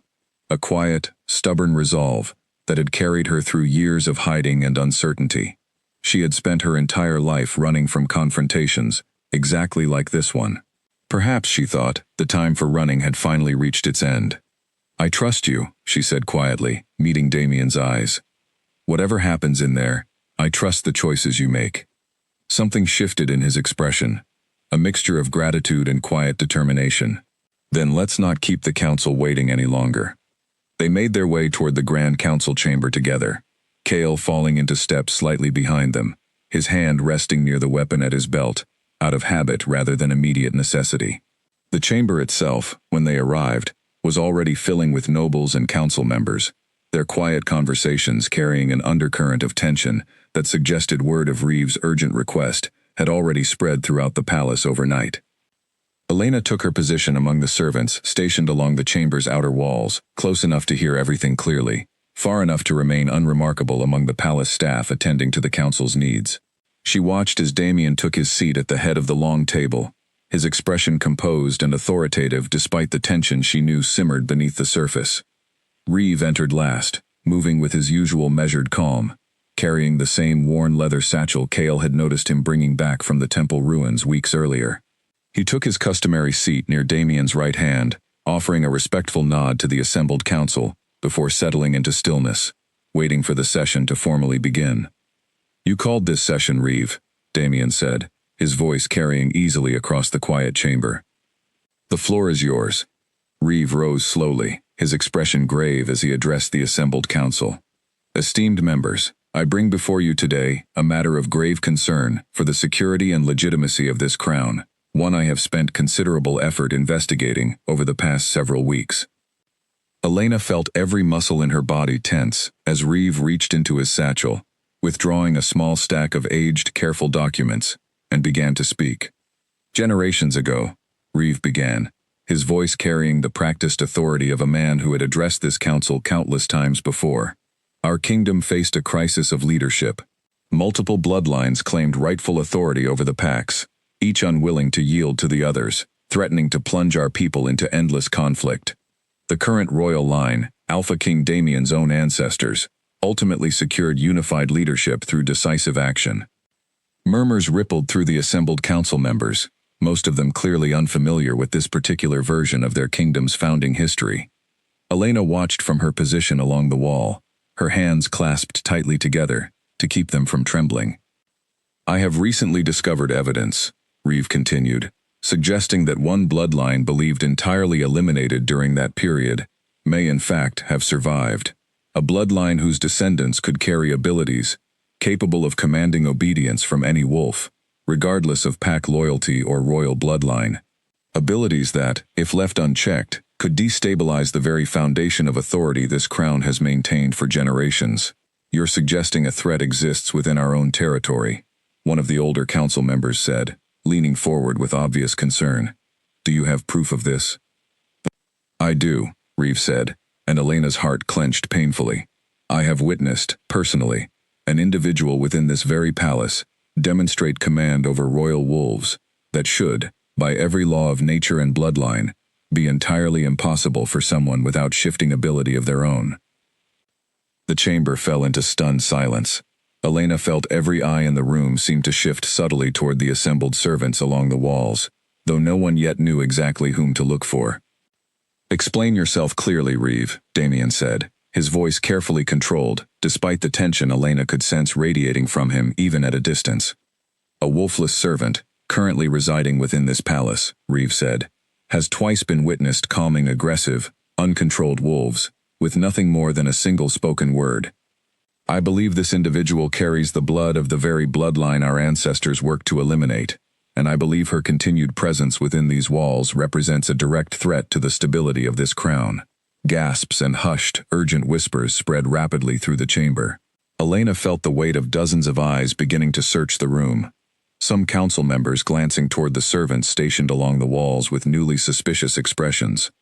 This is a serious accusation, Damien said, rising slowly from his seat, his presence commanding immediate silence, despite the chaos threatening to erupt around him. One that requires careful examination before this council makes any decisions regarding the fate of an innocent person. Innocent, Reeve repeated, a note of sharp disbelief entering his voice. Your Majesty, if what I believe is true, this individual represents the greatest threat to royal authority this kingdom has faced in generations.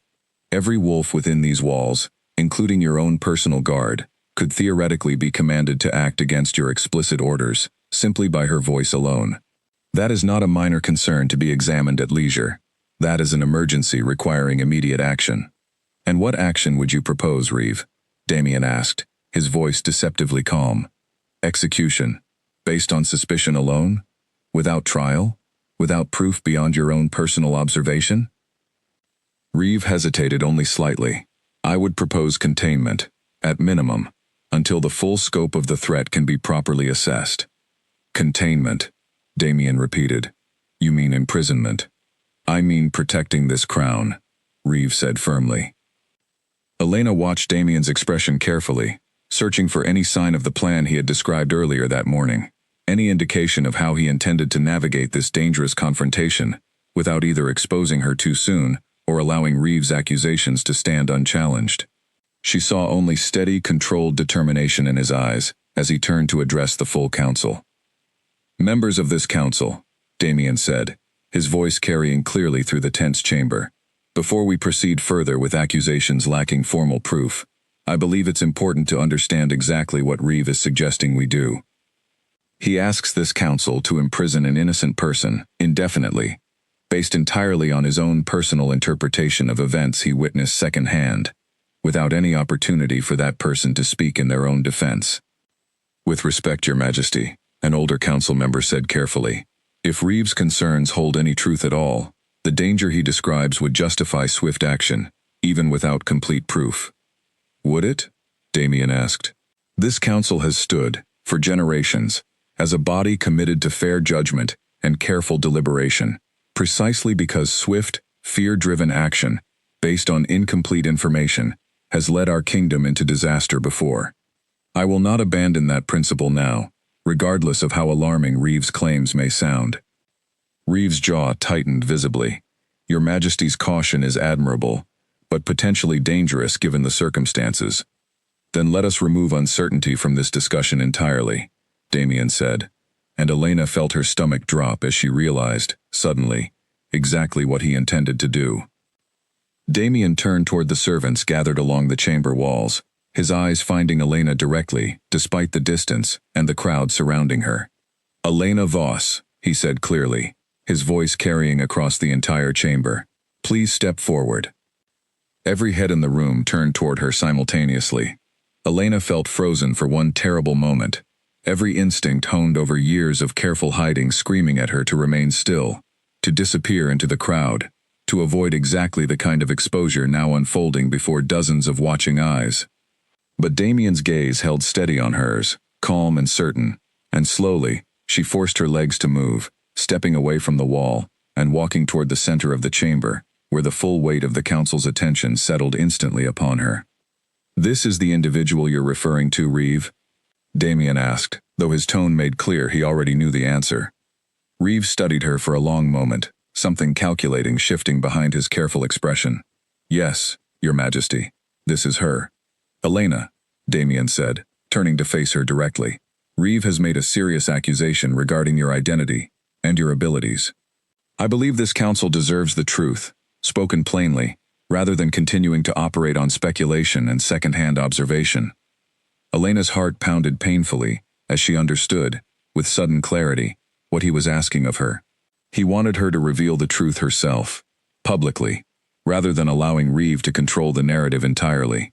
It was a terrifying request, but she understood, standing in the center of a chamber full of powerful, suspicious eyes, that hiding any further would accomplish nothing but delaying an inevitable confrontation she could no longer avoid. My grandmother told me stories, as a child, about a bloodline that existed long before the current Pax and their royal families, Elena said, forcing her voice to remain steady, despite the trembling she felt throughout her body. She called them the first wolves. She told me our family carried what remained of that bloodline, though I never fully understood what that meant until I arrived at this palace and discovered, by accident, that my voice carries a weight most wolves cannot ignore. Murmurs rippled through the council once again, though Elena forced herself to continue, refusing to let fear silence her, now that the truth had finally begun to surface. I never sought power over anyone, she continued. I never wanted this ability, and I certainly never intended to use it against this crown, or anyone within these walls. Every instance where my voice has stopped a wolf from causing harm, I acted only to protect innocent people from danger, nothing more. A convenient explanation, Reeve said sharply, for someone whose very existence threatens the foundation of authority this crown has held for generations. Enough, Reeve, Damien said, his voice carrying a sharp edge of authority that silenced the older advisor immediately. He turned back to address the full council, his expression resolute. I have spent the past several weeks investigating this matter myself, alongside Commander Kale. What we have discovered is not a threat to this crown, but rather a survivor of injustice committed by our own ancestors generations ago. Elena did not choose the bloodline she carries. She has done nothing, in the time I have known her, except demonstrate courage, honesty, and genuine concern for the safety of others, including this kingdom's own soldiers. Your Majesty, another council member said carefully, even if her intentions are as pure as you describe, the ability itself remains a significant concern. What happens if her loyalty ever shifts? What happens if she chooses, someday, to use this power against the crown, rather than in its defense?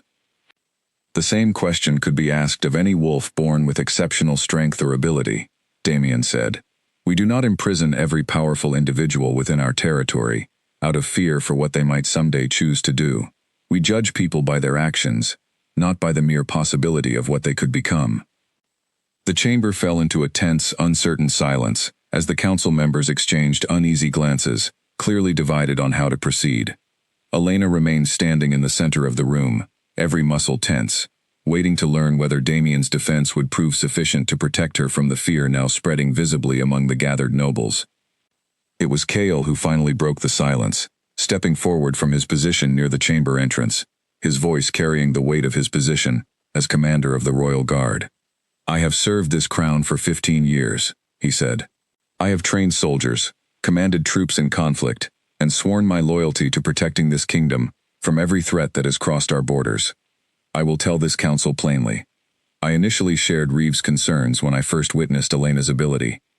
But in the weeks since, I have watched her use that ability exclusively to protect others, never once to seek advantage or power for herself. If this council chooses fear over fairness today, we become no better than the ancestors who committed the original injustice Reeve himself just described to us. Elena felt a rush of gratitude toward Kale, unexpected and overwhelming, as his words settled over the chamber, visibly shifting the uncertain mood among several council members. Reeve's expression tightened with obvious frustration, though he said nothing further immediately, clearly recognizing that the tide of the council's opinion had begun shifting away from his favor. This council will not make a hasty decision today, Damien said finally, his voice carrying clear authority once again. I propose a formal period of observation, during which Elena remains under my personal protection, free to move within the palace, while this council gathers further information and considers the full weight of what we have learned today. Any decision regarding her future within this kingdom will be made carefully, with full consideration of both her actions and the historical injustice her bloodline has already suffered. Several council members nodded slowly, clearly relieved by the measured compromise. Reeve, however, remained silent, his expression carefully neutral, though Elena caught a brief flash of something colder passing behind his eyes before he masked it completely. The council session ended shortly after, the members filing out of the chamber in hushed, urgent conversation, clearly still processing the extraordinary revelations they had just witnessed. Elena remained standing near the center of the room, exhausted and shaken, as Damien approached her once the chamber had mostly emptied. "You did well," he said quietly. "I don't feel like I did well," Elena admitted.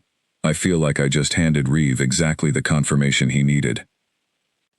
"Perhaps," Damien said, "but you also earned something equally important today. Allies, within this council, who witnessed your honesty firsthand, rather than relying entirely on Reeve's version of events." Cale approached them as well, his expression grave despite the relatively favorable outcome of the session. "This isn't over," he said quietly.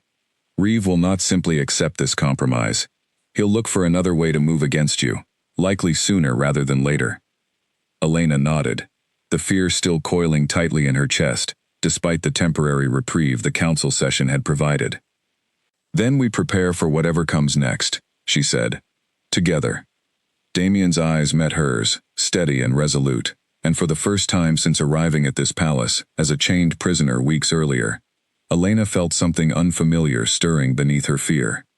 Not just safety, but the fragile, unexpected beginnings of genuine partnership, forged in the fire of a confrontation neither of them had fully controlled, but had somehow, together, survived. News of the council session spread through the palace within hours, whispered between servants and guards alike, though the details grew more distorted with each retelling. By evening, Elena could feel the shift in how people looked at her, no longer simply overlooking her as an unremarkable wolfless servant, but studying her with a mixture of curiosity, wariness, and in a few cases, something that looked almost like reverence. Priya found her that night in the servant quarters, her expression a complicated mixture of concern and fascination. "They're saying you spoke in front of the entire council," she said, "that you told them the truth about who you really are." "Some of it," Elena admitted. "Enough to survive the day at least." Priya sat beside her on the narrow cot, studying her carefully. "I always knew you were different," she said. "I didn't expect this, though. First wolves. That's not just different, Elena. That's practically legend." "It doesn't feel like legend," Elena said quietly. "It feels like a target painted on my back." "Maybe it's both," Priya said. "But for what it's worth, I don't see you any differently than I did the day you arrived. Tired, careful, kind to people who had no reason to expect kindness from a stranger. Whatever bloodline runs through you doesn't change any of that."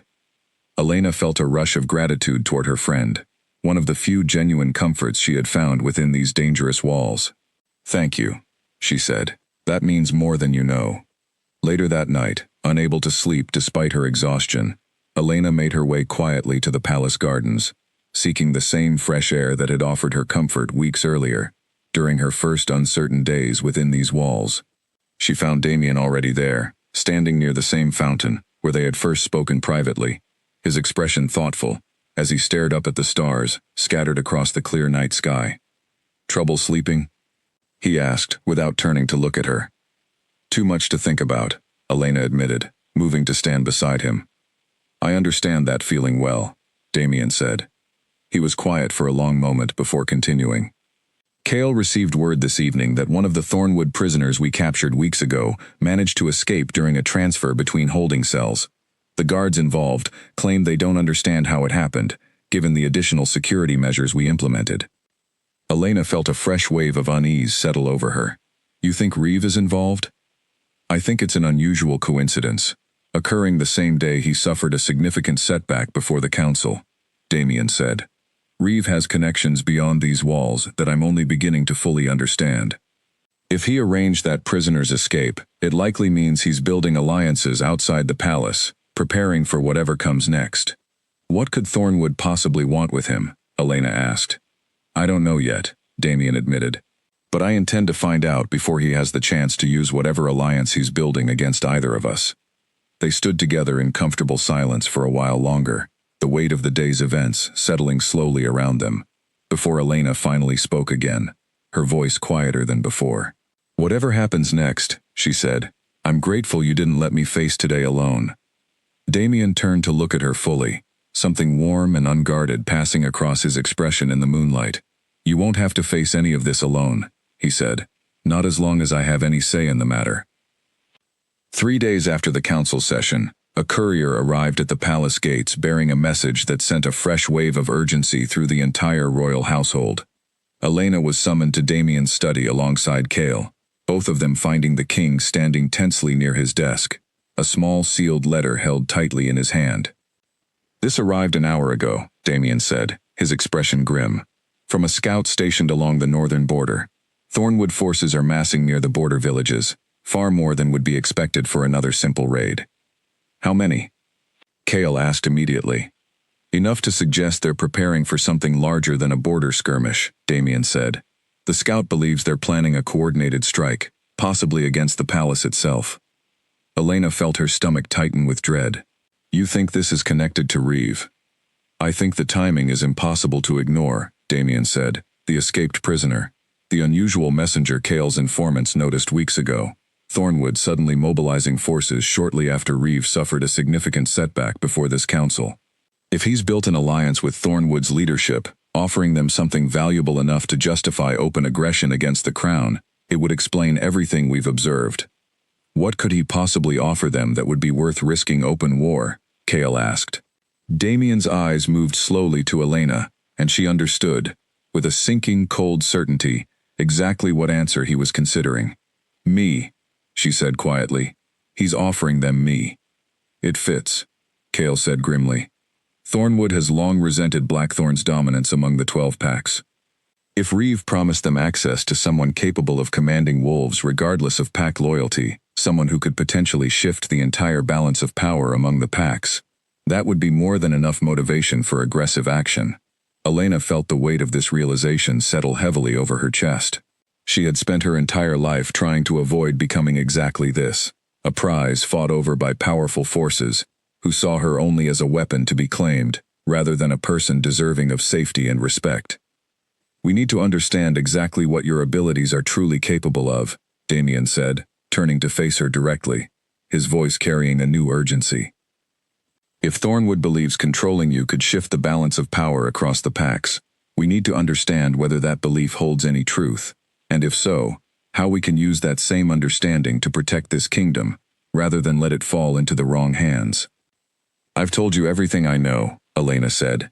My grandmother died before she could teach me more. Perhaps there's more to learn than what your grandmother knew herself, Damien said. He moved toward one of the tall bookshelves lining his study, pulling free a heavy, ancient-looking volume bound in cracked leather. This belonged to my own grandfather.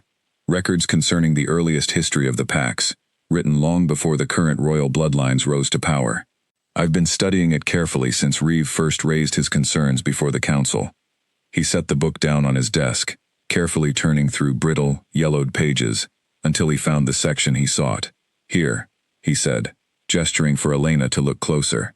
This passage describes what the ancient texts call the Alpha's voice, an ability said to belong exclusively to the first wolves, the original bloodline said to have shaped the very foundation of pack loyalty and obedience that every current royal bloodline still relies upon. Elena leaned forward, studying the faded, careful script covering the page. What does it say the ability can actually do? She asked. According to this text, Damien said, the Alpha's voice carries authority over any wolf, regardless of bloodline or pack loyalty, because the instinct to obey a first wolf's command exists at the very core of what makes a wolf's nature respond to authority at all. Every royal bloodline's ability to command loyalty from their own pack exists only because that instinct was originally shaped by the first wolves themselves, generations ago, before the current packs even existed in their present form. You're saying every wolf across every pack, not just Blackthorn, would respond to my voice, Elena said slowly, the full weight of the revelation settling over her. That's what this text suggests, Damien said. Which would explain exactly why Reeve believes controlling you could shift the entire balance of power among the 12 packs. If this ability truly extends beyond bloodline and territory, whoever controls you effectively controls influence over every wolf in existence. The realization left Elena feeling suddenly, overwhelmingly exposed, far beyond anything she had experienced even during the tense council session days earlier. She had understood, in a general sense, that her ability was unusual and dangerous. She had not fully grasped, until this moment, exactly how far its true reach might extend. "This is worse than I thought," she said quietly. "It's also an opportunity," Damien said carefully. "If Thornwood is massing forces, believing they can somehow claim or control this ability through Reeves' assistance, they're operating on the assumption that you can be captured and forced into compliance. If we can demonstrate, clearly and unmistakably, that your loyalty remains firmly with Blackthorn, and that any attempt to force your compliance will fail, it could discourage the confrontation entirely." "How would we demonstrate that?" Cale asked. Damien was quiet for a long moment, clearly weighing a decision that carried significant risk. "A public demonstration," he said finally, "before the full council, before representatives from the other packs, currently visiting the capital for trade negotiations. If Elena willingly demonstrates her ability in defense of this crown, clearly and unmistakably by choice, rather than compulsion, it sends an undeniable message to Thornwood, and to Reeve both. This is not a weapon waiting to be claimed. This is an ally who has already chosen her side." Elena felt a fresh wave of fear at the suggestion, though beneath it, she recognized the strategic wisdom in Damien's reasoning. "You want me to prove, publicly, exactly what Reeve accused me of being." "I want you to prove exactly what you actually are," Damien corrected gently. "Not a threat waiting to be exploited, but someone capable of extraordinary strength, who has chosen, repeatedly, to use that strength in defense of others, rather than for personal gain." Cale shifted uncomfortably near the door. "Your Majesty, a public demonstration carries significant risk. If word spreads beyond the palace walls, other packs beyond Thornwood may begin viewing Elena as a prize worth pursuing as well. That risk exists regardless of whether we act publicly or continue trying to keep this contained," Damien said. "Reeve has already begun spreading knowledge of her existence beyond these walls. The question is no longer whether the wider world learns the truth, but rather how we shape the narrative surrounding that truth, before it spreads entirely beyond our control." Elena considered this carefully, weighing years of careful hiding against the reality of a danger that had already grown far beyond her ability to contain through secrecy alone. "If I do this," she said slowly, "if I demonstrate my ability publicly, I want it to be my choice, made clearly, and without pressure from anyone, including you." "That's exactly how I intend for it to happen," Damien said. "I won't force you into this, Elena, but I believe it offers our best chance of protecting both you and this kingdom from the danger currently building along our northern border." Elena was quiet for a long moment, turning the decision over carefully in her mind. She thought of her grandmother's warnings, decades of careful hiding, built on the belief that revealing her true nature would only ever bring danger and destruction.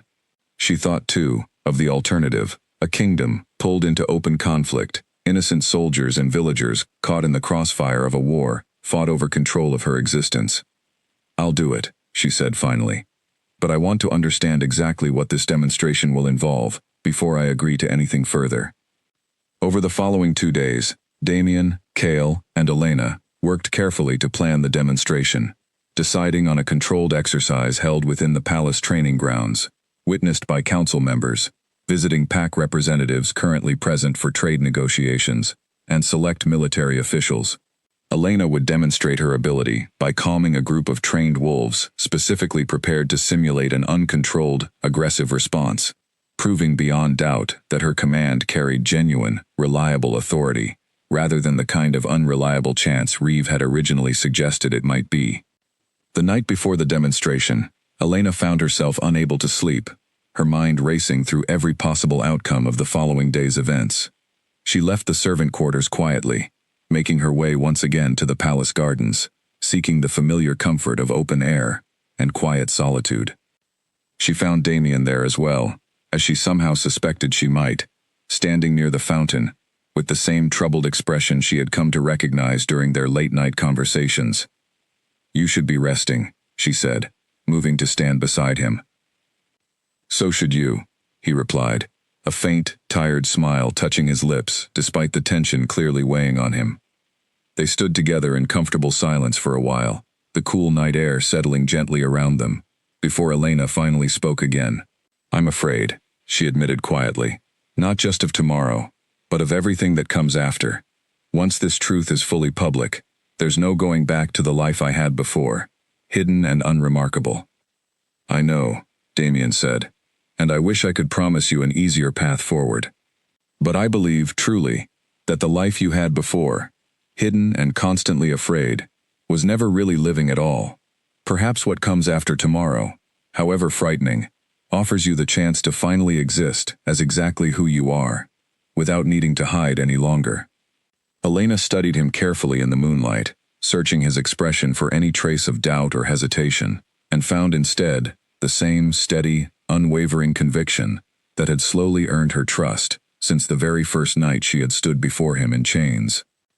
Whatever happens tomorrow, she said quietly, I'm grateful I don't have to face it entirely alone. You never will, Damien said, his voice low and certain. Not as long as I'm able to stand beside you. The moment stretched between them, warm and fragile despite the danger surrounding them, before Elena finally spoke again, her voice barely above a whisper. Damien, she said, using his name directly, something she had done only rarely since their conversations began. Thank you for seeing me as more than what Reeve wanted the council to believe I was. I saw who you truly were from the very beginning, Damien said softly. It simply took time for you to trust me enough to let me prove it. They remained together in the quiet garden a while longer, the weight of tomorrow's uncertain demonstration settling gently around them, before finally retreating to their separate chambers to rest, however briefly, before the confrontation that awaited them both with the rising sun. Morning arrived with a crispness that seemed to carry the weight of everything the day held in store. Elena dressed carefully, choosing simple, practical clothing rather than anything that might suggest she was attempting to appear as anything other than exactly who she was. She made her way to the training grounds alongside Cale, who had personally overseen every detail of the morning's security arrangements, his expression carrying the careful focus of a soldier preparing for battle rather than a simple demonstration. The training grounds had been transformed since her earlier visits, a raised platform constructed along one side for the assembled council members and visiting dignitaries, additional guards stationed carefully around the perimeter, their presence a clear reminder of the tension underlying this seemingly controlled exercise. Elena felt her heart pounding as she took her position near the center of the grounds, watching as the assembled crowd slowly filled the platform above. Familiar faces from the council mixed among unfamiliar representatives from visiting packs, their expressions ranging from curiosity to open suspicion. Reeve stood among them, his expression carefully neutral, though Elena caught the sharp, calculating focus in his eyes as he watched the preparations unfold. She wondered, briefly, whether he already understood exactly what this demonstration was designed to accomplish, and whether he had already begun planning his own response to counter whatever message Damien intended to send.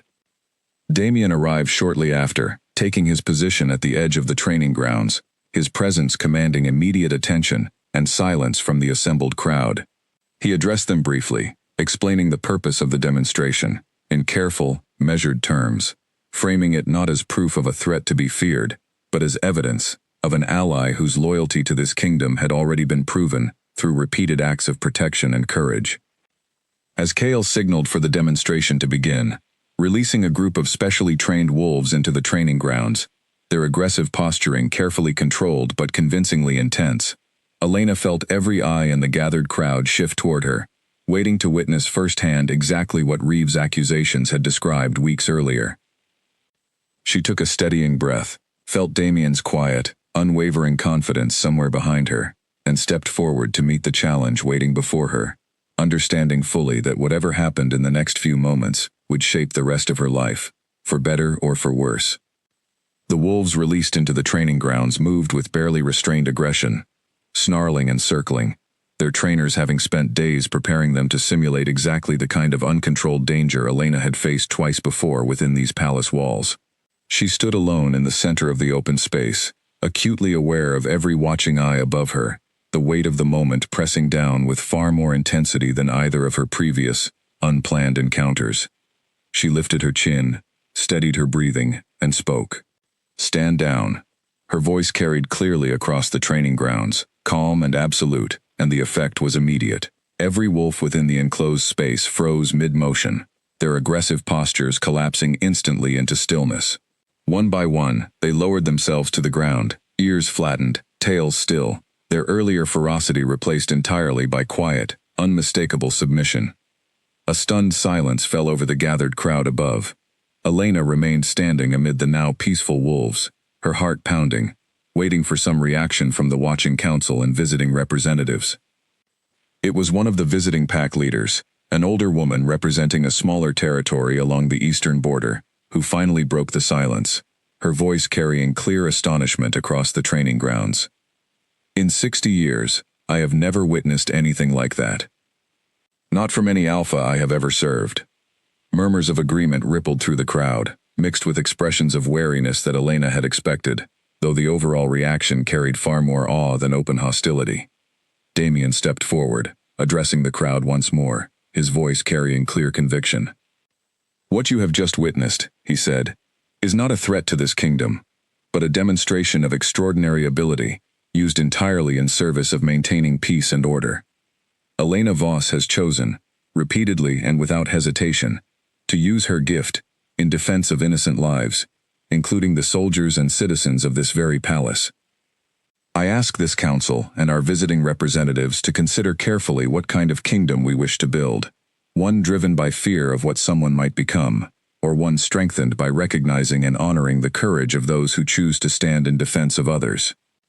Several council members nodded slowly, clearly moved by both the demonstration and Damien's careful framing of its significance.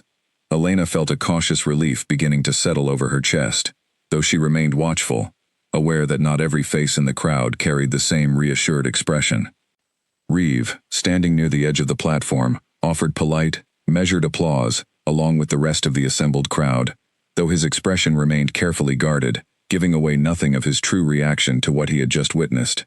Elena caught his eye briefly across the training grounds, and something cold settled in her stomach at the calculating stillness she found there, utterly unmoved by the display of loyalty and restraint that had just unfolded before him. The demonstration concluded shortly after, the crowd slowly dispersing in hushed, animated conversation, clearly still processing what they had witnessed. Elena remained in the training grounds, as the specially trained wolves were carefully led away by their handlers, her body trembling slightly, with the release of tension that had built throughout the entire ordeal. Cale approached her first, his expression carrying something close to genuine admiration. "That was extraordinary," he said. "I've trained soldiers for 15 years, and I've never seen wolves respond with that kind of immediate total submission." "I'm relieved it worked as intended," Elena admitted, still catching her breath. Damien joined them shortly after, his expression carrying quiet triumph mixed with obvious relief. "You did exactly what was needed," he said. "The council's mood has shifted significantly. Several members who were wavering after Reeve's accusations now seem genuinely convinced of your loyalty." "And the visiting representatives?" Elena asked. "Impressed, mostly," Damien said. "Though I imagine word of what happened here today will spread quickly beyond these walls, regardless of how carefully we try to control the narrative surrounding it." Elena nodded slowly, understanding the reality of what she had just done. Whatever privacy and anonymity she had managed to preserve before today had now been permanently sacrificed, replaced by public knowledge that would inevitably reach every corner of the 12 packs, including, she suspected, straight into the hands of Thornwood's leadership. As the training grounds emptied further, Elena noticed Reeve lingering near the edge of the platform, engaged in quiet, private conversation with one of the visiting pack representatives she did not recognize, their voices too low to carry across the distance separating them. Something about the exchange struck her as deliberate rather than casual, though she had no way of confirming her suspicion without drawing unwanted attention. She mentioned the observation to Cale later that evening, as they walked together back toward the main palace building. His expression tightened with familiar concern. "Which representative?" he asked. "I don't know his name," Elena admitted. "Tall, dark-haired, wearing colors I didn't recognize immediately." Cale's jaw tightened further. "That sounds like a representative from one of the smaller packs allied loosely with Thornwood's territory. If Reeve was speaking privately with him following today's demonstration, it's possible he's already relaying details of what happened directly to Thornwood's leadership. Which means they'll know exactly what they're dealing with, and exactly how valuable I might be to whoever manages to control me," Elena said, the earlier relief she had felt following the successful demonstration, curdling quickly into fresh worry. I'll have my people watch that representative closely, Kale said, and I'll inform the king of what you observed immediately. Elena nodded, though the unease remained firmly settled in her chest, as they continued their walk back through the quiet palace corridors. The demonstration had accomplished exactly what Damien intended within the walls of Blackthorn itself, shifting the council's fear into cautious respect and support. But beyond those walls, in the shadowed territories where Reeves' careful alliances continued to grow, Elena understood that the danger surrounding her had only just begun to take its true shape. A full week passed following the demonstration, and Elena began, cautiously, to believe that the worst danger had already passed. The council's earlier suspicion had softened considerably, several members now openly acknowledging her contributions during casual conversations she overheard while passing through the palace corridors. Even the visiting pack representatives had departed on relatively favorable terms, their reports, Damien assured her, carrying more admiration than alarm regarding what they had witnessed. Reeve, however, remained a quiet, unsettling presence throughout the palace, attending his usual council duties with careful, practiced composure that gave away nothing of his true intentions. Kale's continued surveillance had revealed little beyond the single private conversation Elena had witnessed following the demonstration, and without further evidence, there was little more they could do beyond remaining watchful. It was on a quiet evening, nearly 10 days after the demonstration, that everything changed with sudden, violent speed. Elena had been asked to help prepare supplies for an early morning delivery to the outer villages, a routine task that kept her in the storage halls later than usual.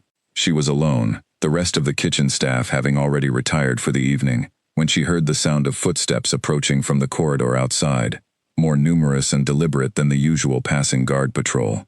Instinct, honed by years of careful survival, prickled sharply along her spine before the door even opened.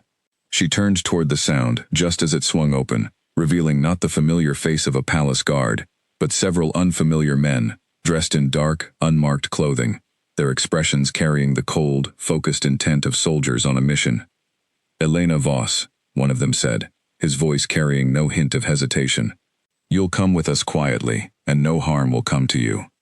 Elena's heart pounded violently as she backed slowly away from the advancing men, her mind racing through every possible escape route within the small, cluttered storage room.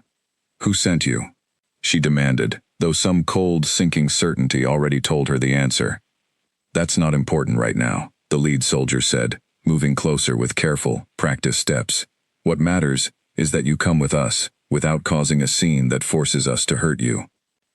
Elena opened her mouth, prepared to speak the same commanding word that had stopped aggressive wolves twice before within these very walls, but before she could utter a sound, a sharp, sudden pain exploded across the back of her skull, and darkness swallowed her vision entirely, before she even registered the second soldier, who had circled silently behind her. She woke slowly, disoriented, her head throbbing with a deep, persistent ache that made it difficult to focus on anything beyond the immediate pain.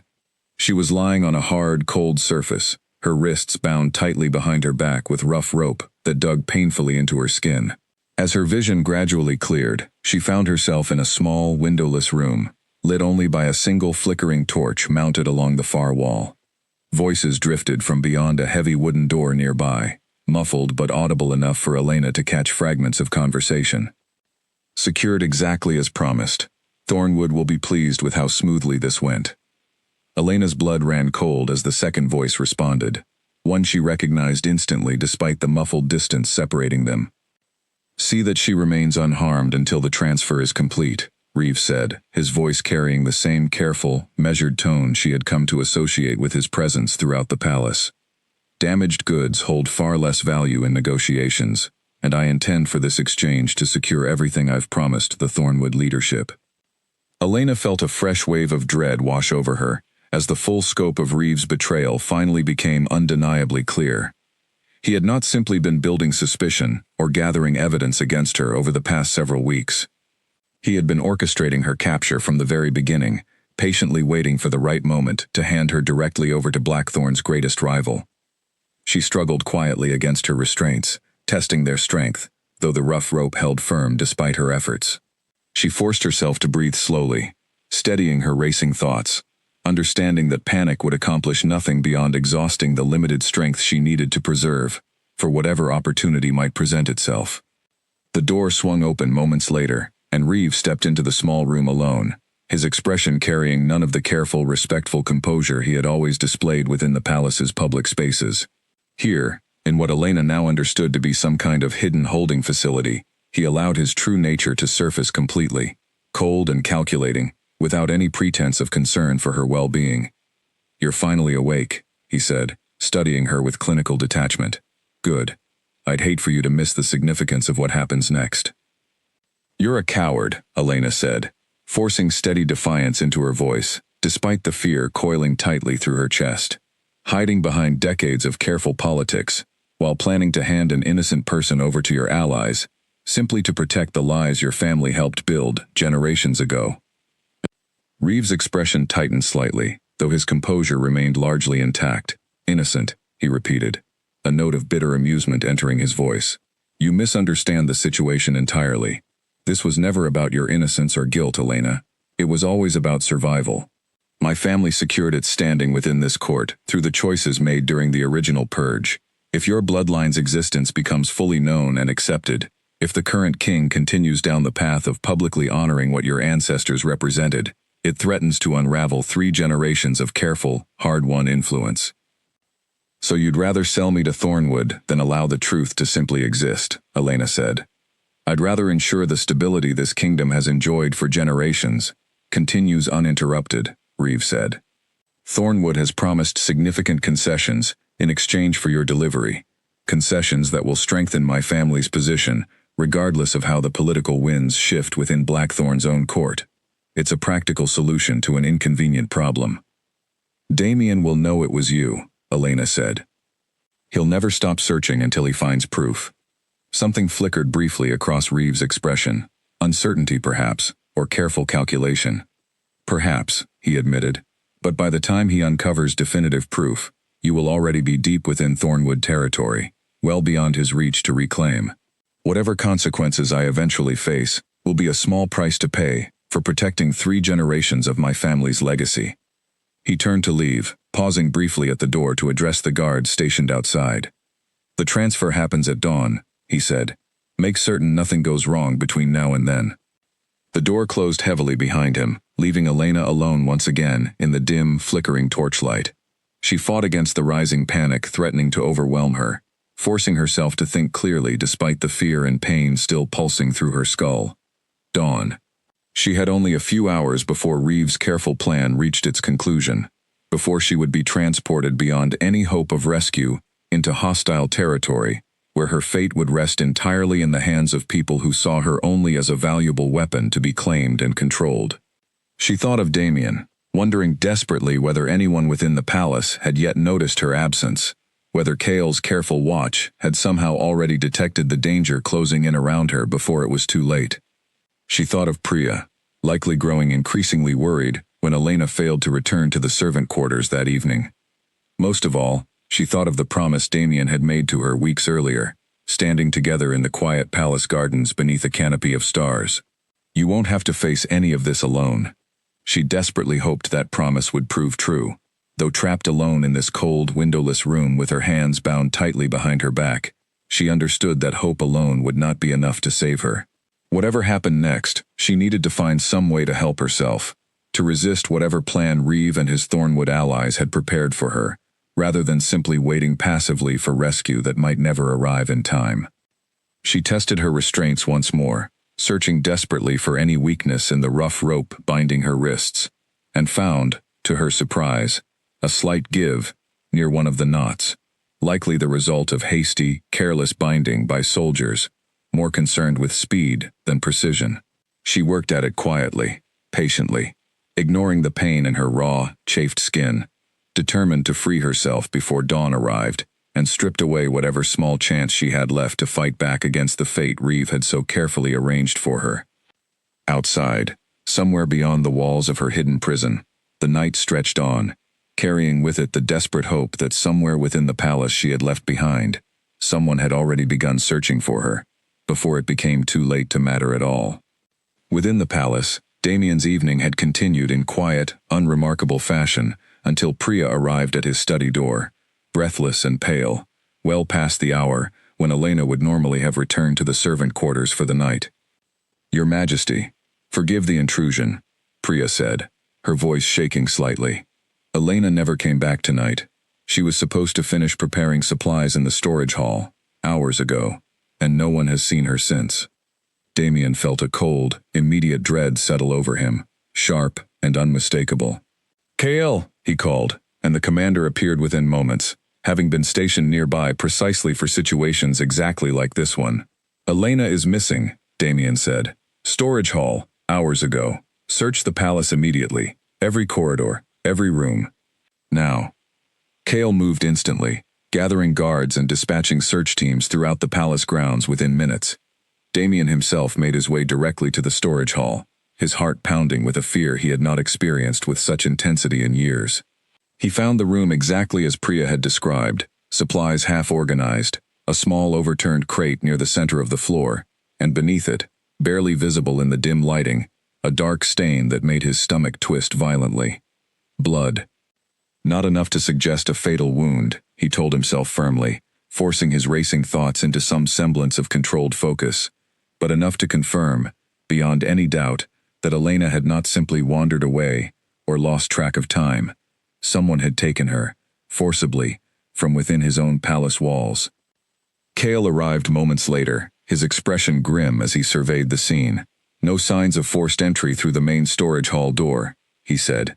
"Whoever did this either had access through another route, or someone within the palace allowed them entry." The implication settled heavily between them. "Reeve," Damien said, his voice carrying barely controlled fury. "I'll confirm his location immediately," Kale said, already moving toward the door. Reeve, when guards located him minutes later, was found in his private chambers, appearing entirely unbothered, claiming he had retired early for the evening and knew nothing whatsoever about Elena's disappearance. His composure remained infuriatingly intact, even as Damien confronted him directly, demanding answers with barely restrained rage. "I have no knowledge of where your servant has gone, Your Majesty," Reeve said smoothly. Perhaps she finally understood the wisdom of removing herself from a situation growing increasingly dangerous for someone of her particular nature. "You expect me to believe she simply fled on her own," Damien said, his voice low and dangerous. "I expect you to consider all possibilities before making accusations you cannot yet prove," Reeve replied, his careful calm never wavering. Damien wanted desperately to press further, to demand a full search of Reeve's private quarters and every corner of influence he held within the palace, but he understood, even through his fury, that without concrete proof, such action would only fracture the fragile council support he had worked so carefully to build over the past several weeks. He left Reeve's chambers with barely controlled restraint, his mind racing through every possible avenue that might lead him to Elena before it was too late. Kale met him in the corridor outside, his expression carrying fresh, urgent information. "One of the stable hands reported unusual activity near the eastern service gate earlier this evening," he said. A small group of men, unfamiliar faces, moving quickly with what appeared to be a covered cart. The stable hand assumed they were simply making a late delivery and didn't think to report it until now. "Which direction did they travel?" Damien demanded. "North," Kale said, "toward the border." "Toward Thornwood," Damien said, the pieces finally clicking together with sickening clarity. Reeve arranged for her capture, intending to hand her directly over to Thornwood's leadership. "If that's true, we have very little time," Kale said. "If they're planning to cross the border before dawn, we need to move immediately if we hope to intercept them." Damien felt a fierce, protective determination surge through him, burning away the last traces of hesitation or careful political calculation. "Gather your best riders," he said. "We leave within the hour. I don't care what diplomatic consequences follow from crossing aggressively toward the border tonight. I am not losing her to Reeve's schemes, not after everything she has already survived." Kale nodded and moved quickly to assemble the small, elite group of soldiers Damien trusted most, while Damien himself prepared for what he knew could easily become a direct confrontation with hostile Thornwood forces before the night was through. As he checked his weapons and prepared to ride out into the darkness, his mind remained fixed entirely on Elena, wherever she was being held, praying desperately that they would reach her in time. The ride toward the northern border passed in tense, focused silence, the small company of riders moving as quickly as their wolves could carry them through the darkened countryside. Damien pushed his own pace relentlessly, driven by a fear and determination that overshadowed even his usual careful, measured leadership. Somewhere ahead of them, in the darkness stretching toward the border, Elena remained a prisoner, trapped and alone, awaiting a fate Damien was determined, at any cost, to prevent from ever coming to pass. Elena had managed, after what felt like hours of careful, painful effort, to loosen the rope binding her wrists enough to slip one hand free. She worked quickly to release the other, ignoring the raw, burning pain across her skin, and rose unsteadily to her feet, testing her balance in the dim, flickering torchlight of her small prison. The door remained locked from the outside, and she could hear the low murmur of guards stationed just beyond it, at least two, possibly more. She pressed her ear carefully against the rough wood, straining to catch any useful information from their quiet conversation. "Transfer point is another hour north," one voice said. "Thornwood's escort should be waiting at the ridge by first light." "Reeve wants her conscious and coherent for the exchange," the second voice replied. "Apparently the Thornwood leadership wants proof she's exactly what he's promised, before they finalize their end of the arrangement." Elena's mind raced, calculating the time she had left before the transfer began. If they were still roughly an hour from the meeting point, she still had a narrow window to act, though escaping a locked room guarded by at least two armed men presented an entirely different challenge than simply freeing her wrists. She glanced around the small room, searching for anything that might help her, and found nothing beyond the flickering torch mounted on the wall and the empty space where she had been left to wait. She would have to rely on her voice, the same ability that had saved her twice before within the palace walls, though she had never attempted to use it against human captors before, only against wolves responding to instinct buried deep within their nature. She positioned herself near the door, steadying her breathing, and called out in a voice carrying deliberate, controlled distress, "Please, I need water. I feel faint." A pause, then grumbling irritation from beyond the door. "She's your responsibility for the night," one guard said to the other. "Deal with it."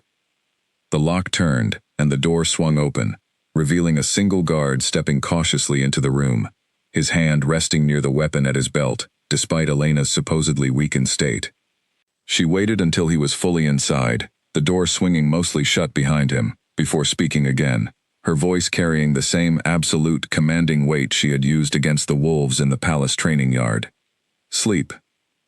She had never attempted this specific command before, uncertain whether it would carry any effect at all against a human rather than a shifted wolf, but the guard's eyes suddenly grew heavy, his body swaying unsteadily before he crumpled to the ground in a deep, sudden sleep, his weapon clattering uselessly beside him. Elena stared at his unconscious form for a stunned moment, understanding with fresh, dizzying clarity exactly how far her ability truly extended. She had assumed, based on her grandmother's limited teachings, that her voice carried authority only over wolves and shifters, tied specifically to the ancient bloodline instinct Damien had described from the old records. She had never imagined it might extend to ordinary humans as well. She moved quickly, quietly retrieving the fallen guard's weapon, and slipping past him toward the door. The second guard stood just beyond it, his back turned as he scanned the darkened corridor outside for any sign of trouble. Elena drew a steadying breath and spoke again, softer this time, careful to avoid drawing attention from anyone else who might be stationed nearby. "Sleep." The second guard collapsed just as swiftly as the first, and Elena stepped carefully over his unconscious form, moving quickly through the narrow corridor beyond, searching desperately for any path leading outside the building she had been held captive within. She found a narrow staircase leading upward and climbed it cautiously, her heart pounding with every step, until she emerged into the cool, open air of the night outside. She found herself standing near a small, isolated structure, situated at the edge of a dense forest, the kind of hidden location perfectly suited for exactly the secretive purpose it had clearly served. In the distance, she could make out the faint shapes of tethered horses and wolves, likely belonging to the soldiers who had captured her, along with several more unfamiliar figures gathered nearby, their postures suggesting they were preparing for imminent departure. The transfer point, she realized with cold certainty. They were closer to Thornwood's border than she had hoped, and the escort mentioned by the guards earlier had likely already begun making their way toward the meeting point. She had no clear sense of direction, no knowledge of the surrounding terrain, and no way of knowing whether Damien or Cale had even discovered her absence yet, let alone begun searching for her. Her only certainty was that remaining anywhere near this hidden holding facility risked immediate recapture the moment anyone discovered the two unconscious guards she had left behind. She moved quickly into the tree line, putting as much distance as possible between herself and the clearing, her bare feet aching against the rough, uneven forest floor. She had no plan beyond simple survival, no clear destination beyond somewhere, anywhere, away from the danger closing in around her from every direction. She had been moving for what felt like nearly 20 minutes, her breath coming in ragged, exhausted gasps, when the sound of approaching horses reached her ears from somewhere behind, moving fast and unmistakably in pursuit. She pressed herself against the rough bark of a large tree, her heart pounding painfully, uncertain whether the approaching riders belonged to Reeves' men searching for their escaped prisoner, or something even more dangerous entirely. The riders drew closer, and through the darkness, Elena finally caught sight of familiar colors, deep blue and silver, unmistakably belonging to Blackthorn's royal guard. Relief flooded through her so powerfully that her legs nearly buckled beneath her. "Elena!" Damien's voice carried clearly through the darkness, and she stumbled forward from her hiding place, calling out in response, her voice cracking with exhausted relief. He was off his horse and moving toward her before the animal had even fully stopped, closing the distance between them in a few swift, desperate strides. "You're alive," he said, his voice carrying a raw, unguarded emotion she had never heard from him before, pulling her carefully into his arms, despite the chaos still surrounding them. "I feared the worst, the moment I found blood in that storage hall." "I'm all right," Elena said, though her voice trembled with exhaustion and lingering fear. "Reeve had me held nearby, preparing to hand me over to Thornwood at dawn. I managed to escape, but I don't know how much time we have before they realize I'm gone." Cale arrived beside them moments later, his expression grim, despite the relief evident in his eyes at finding her alive and relatively unharmed. "We need to move quickly," he said. "If Thornwood's escort is already en route to the meeting point, they may discover the situation before we can safely retreat back toward the palace." As if summoned by his very words, the sound of movement erupted from the darkness surrounding them, and within moments, a group of armed soldiers emerged from the tree line, their formation quickly closing around the small company of Blackthorn riders. At their head rode a tall, severe-looking man wearing colors Elena did not recognize, though the crest embroidered across his chest left little doubt regarding his allegiance. "Alpha King Damien," the man said, his voice carrying cold, measured authority. "I am General Vane, commanding this escort on behalf of Thornwood's leadership. It seems we've arrived just in time to prevent a rather unfortunate misunderstanding." "There is no misunderstanding," Damien said, positioning himself protectively between Elena and the surrounding soldiers, his voice carrying dangerous authority, despite the disadvantage of their smaller numbers. "This woman is a citizen of Blackthorn, under my direct protection. Whatever arrangement Reeve believed he had secured with your leadership holds no legal standing whatsoever. Arrangements made with proper authority within your own court hold significant standing, regardless of your personal objections, Your Majesty," General Vane replied smoothly. "Lord Reeve has assured us this exchange serves the best interests of stability across the 12 packs. I'm afraid I cannot simply allow you to ride away with something we've already invested considerable resources in securing." The tension surrounding them grew palpably sharper, soldiers on both sides shifting into readiness for what threatened to become open conflict. Elena felt the familiar fear returning, sharp and immediate, though beneath it, something else stirred as well, a fierce, protective determination that refused to allow her presence to spark violence against soldiers who had done nothing beyond following orders given by leadership she had never chosen to serve. She stepped forward, moving past Damien despite his immediate, protective attempt to hold her back. "Elena, don't," he warned quietly. "I have to," she said, meeting his eyes with steady, determined resolve. "This ends now, one way or another."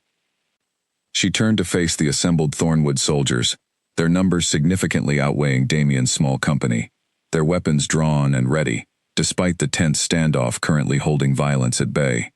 She drew a deep, steadying breath and let her voice carry across the clearing, with every ounce of authority and conviction she possessed.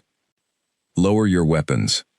The words left her mouth with absolute, unmistakable force, carrying far beyond the simple commands she had used before, reaching every wolf and shifter present within the clearing, regardless of pack loyalty or allegiance. The effect was instant and overwhelming.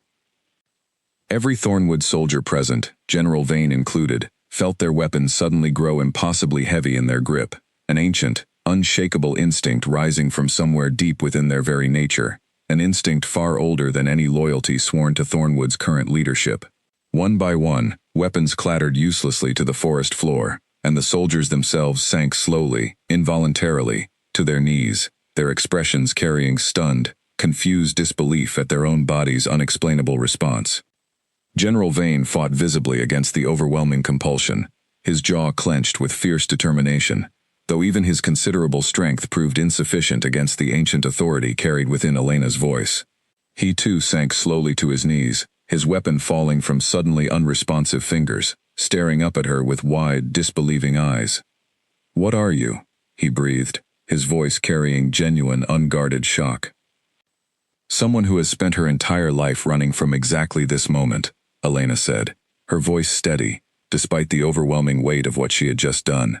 "But I won't run any longer. I won't allow innocent soldiers to fight and die, simply because Reeve and your leadership believe controlling me serves your own interests." Damien's own soldiers stared at the scene unfolding before them with equal disbelief, though their expressions carried awe rather than confusion, having already witnessed a smaller demonstration of Elena's ability weeks earlier within the palace training grounds. Even Damien himself, standing beside her, felt the same ancient pull, tugging faintly at the edges of his own composed control, an instinct buried deep within his royal bloodline recognizing, on some fundamental level, the authority carried within her voice. "This conflict ends here," Elena continued, addressing the kneeling soldiers directly. "Return to your leadership. Tell them exactly what you witnessed here tonight. Tell them that whatever agreement Reeve believed he had secured holds no power over my choice, and my choice will always remain with protecting innocent lives, not serving whichever power seeks to claim control over what I am." General Vane remained kneeling for a long moment, his expression slowly shifting from shock into something closer to grudging, wary respect. "I will relay your message," he said finally, his voice carrying newfound caution. "Though I suspect this will not be the last attempt Thornwood makes to secure what you represent. Then they will find, every time, that I choose my own path," Elena said, "not one decided for me by anyone else's ambition." Slowly, as Elena released the command holding them, the Thornwood soldiers rose unsteadily to their feet, gathering their fallen weapons with visible reluctance, their earlier confidence thoroughly shaken by what they had just experienced. General Vane offered a final, measured nod toward Damien before signaling his soldiers to retreat, the entire company withdrawing quietly back into the darkness of the forest, leaving Elena and Damien's small company standing alone in the clearing, the tension finally beginning to ease from the air around them. Damien turned to Elena, his expression carrying a complicated mixture of awe, relief, and something deeper and more unguarded than she had ever seen from him before. "You just single-handedly prevented what could have easily become open war between our kingdoms," he said quietly. "I only did what needed to be done," Elena said, though the full weight of what had just happened was only beginning to settle over her, her legs suddenly trembling with exhaustion and the release of overwhelming tension. Damien caught her gently, as her knees threatened to buckle beneath her, steadying her carefully against him. "You've done more than enough for one night," he said softly. "Let's get you home, where you belong." As they made their way back toward the palace, Kale and the remaining soldiers falling into careful formation around them, Elena allowed herself, for the first time since her capture hours earlier, to feel something beyond fear and exhaustion. A quiet, fragile sense of hope that perhaps the life she had spent so many years running from might finally, truly, become one worth living openly, without the constant shadow of fear that had followed her for as long as she could remember. Behind them, deep within the palace walls they were steadily approaching, Lord Reeve remained entirely unaware that his carefully orchestrated plan had already, spectacularly, fallen apart in the dark forest along Blackthorn's northern border. They arrived back at the palace just as the first pale light of dawn began spreading across the eastern sky, the exhausted company of riders moving through the main gates to find the entire household already awake and anxiously awaiting news. Priya rushed forward the moment she spotted Elena among the returning riders, tears of relief streaming freely down her face as she embraced her friend without hesitation. "I was so afraid," Priya said, her voice thick with emotion. "When they told me you were missing, I thought the worst." "I'm all right," Elena said, though her voice carried the deep exhaustion of everything she had endured over the past several hours, thanks to Damien and Kale, and a bit of luck along the way.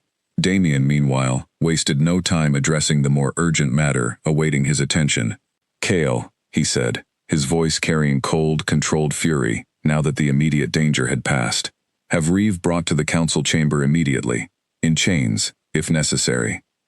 Kale nodded sharply and moved to carry out the order, gathering a small contingent of trusted guards before making his way toward Reeve's private chambers.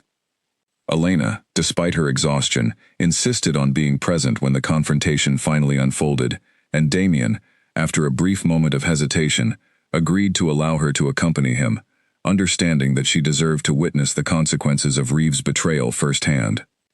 Reeve was brought before the full council within the hour, his composure notably shaken for the first time since Elena had arrived at the palace weeks earlier. The guards who had discovered him clearly startled him from sleep, his usually immaculate appearance disheveled, his expression carrying the first genuine traces of fear Elena had ever witnessed from him. "Your Majesty," Reeve began, attempting to salvage some measure of his usual composed authority, "I demand to know the meaning of this treatment. I am a loyal advisor to this crown, and I—" "Save your protests, Reeve," Damien interrupted, his voice carrying a controlled fury that silenced the chamber instantly. "I rode out last night to rescue Elena from captors, who intended to hand her directly over to Thornwood's leadership. An arrangement, General Vane himself confirmed, had been orchestrated through your direct involvement." The color drained visibly from Reeve's face, his careful composure finally cracking under the weight of undeniable exposure. "Your Majesty, I can explain. You can explain to this entire council," Damien said, "exactly why you believed it acceptable to orchestrate the kidnapping and attempted trafficking of an innocent citizen of this kingdom, all to protect your family's political standing, built upon a historical injustice your own ancestors helped carry out generations ago." The assembled council members, hastily summoned from their beds to witness this extraordinary confrontation, listened in stunned, horrified silence as Damien laid out the full scope of Reeve's betrayal, supported by Elena's own testimony regarding her capture and the conversation she had overheard while held captive. Kale added further confirmation, detailing the evidence his investigation had gathered over the preceding weeks, evidence that had lacked sufficient weight to act upon until now, but which painted an undeniable, damning picture when combined with the events of the previous night. Reeve, cornered and exposed beyond any possibility of denial, finally abandoned his careful pretense entirely, his expression twisting into something colder and more desperate than the calculated calm he had maintained for so long. "I did what was necessary," he said, his voice sharp with bitter defiance. "This kingdom's stability has always depended on maintaining the current order, on ensuring no threat ever again rises to challenge the authority this crown has held for generations. Whatever methods that required, I considered them justified." "Justified," Damien repeated, his voice carrying quiet, dangerous intensity. "You orchestrated the death of a healer who served this family loyally for 60 years.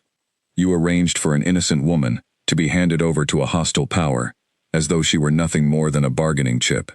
There is no justification broad enough to excuse the choices you have made, Reeve, regardless of whatever loyalty you believe you owe this crown's history." The council chamber remained tensely silent as Damien turned to address the assembled members directly. "This council will decide Reeve's formal punishment through proper judicial process," he said. "But effective immediately, he is stripped of his position as royal advisor and will remain under guard until that process concludes." Reeve was led away in chains, his earlier composure entirely shattered, replaced by bitter, resigned silence, as guards escorted him from the chamber. Elena watched him go, feeling a complicated mixture of relief and something that almost resembled pity, understanding that whatever cruelty he had shown toward her, his actions had been driven by a fear of losing everything his family had built, however corrupt the foundation of that legacy truly was. As the council chamber slowly emptied, the exhausted weight of the entire ordeal finally settling fully over her. Elena felt Damien's hand rest gently against her shoulder. "It's over," he said quietly. "Whatever threat Reeve represented, it ends here." "Is it truly over, though?" Elena asked, turning to face him, uncertainty still lingering despite the relief flooding through her. "Thornwood knows what I am now. General Vane witnessed exactly what I'm capable of. Even without Reeve's involvement, there's no guarantee they won't attempt something similar again in the future." Damien's expression grew thoughtful, though it carried none of the anxious uncertainty from earlier days. "Perhaps," he admitted, "but you handled tonight's confrontation with a strength and courage I don't believe Thornwood anticipated. Whatever they attempt next, I believe they now understand clearly that you cannot simply be captured and controlled as a tool for their ambitions. That understanding alone offers significant protection, regardless of what challenges may still lie ahead." Elena considered his words carefully, feeling, for the first time in longer than she could remember, a genuine sense of hope beginning to take root beneath the lingering exhaustion and fear. "Whatever comes next," she said quietly, "I don't think I have to face it hidden and alone anymore." "No," Damien agreed, his voice warm and certain. "You never will again."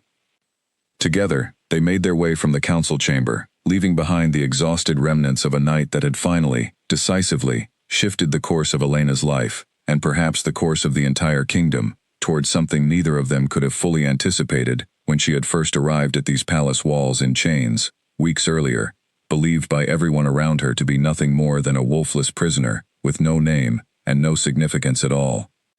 3 weeks passed following Reeve's arrest, and the palace slowly settled into a new, steadier rhythm, one shaped by the extraordinary events that had unfolded and the truth that now existed openly, rather than hidden beneath careful secrecy.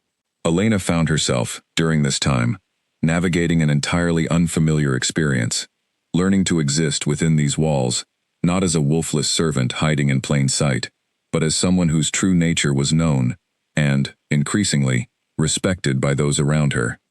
The council, after careful deliberation, formally recognized her as a protected citizen of Blackthorn, extending to her rights and considerations, previously reserved only for those born into recognized pack lineages.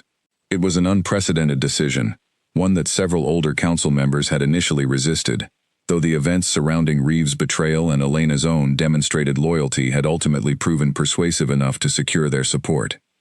Reeve's formal judgment concluded during the second week following his arrest, the council determining, after extensive deliberation, that his actions constituted treason against the crown, resulting in permanent exile from Blackthorn territory, stripped of all titles and influence his family had carefully built over 3 generations.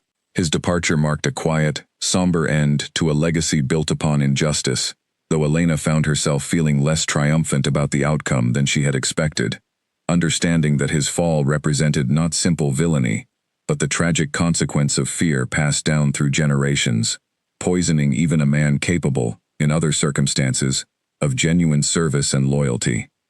Cale had taken to visiting Elena regularly during these weeks, their earlier wary distance evolving gradually into genuine friendship built upon mutual respect, earned through the trials they had faced together. He spoke, during one such visit, about his own uncertainty following her arrival at the palace weeks earlier, admitting honestly how deeply his initial suspicion had colored his early interactions with her. "I judged you unfairly, at first," he said, during a quiet afternoon conversation held in the palace gardens. "I saw only the threat Reeve described, without considering the person standing before me. You came to trust me eventually," Elena said. "That matters more than any mistaken first impression." "Perhaps," Cale said, "though I hope, going forward, this kingdom learns to extend trust more readily than fear, particularly toward those who have already proven, repeatedly, exactly where their loyalty truly lies." Elena found herself thinking often about those words in the weeks that followed, watching as the palace slowly adjusted to her presence, no longer as an anonymous servant, but as someone whose unusual gift had become, gradually, a source of quiet pride, rather than fear, among those who had witnessed her courage firsthand. Priya remained her closest friend throughout this transition, though their friendship shifted naturally as Elena's circumstances changed, moving from shared servant quarters into private chambers within the palace's main wing, a change that initially left Elena feeling strangely guilty, despite Priya's genuine happiness for her. "You don't need to feel guilty," Priya told her firmly, during one of their regular visits. "You spent your whole life hiding who you truly are out of fear. Watching you finally get to exist openly, respected for exactly what you are. That's not something that should make either of us sad."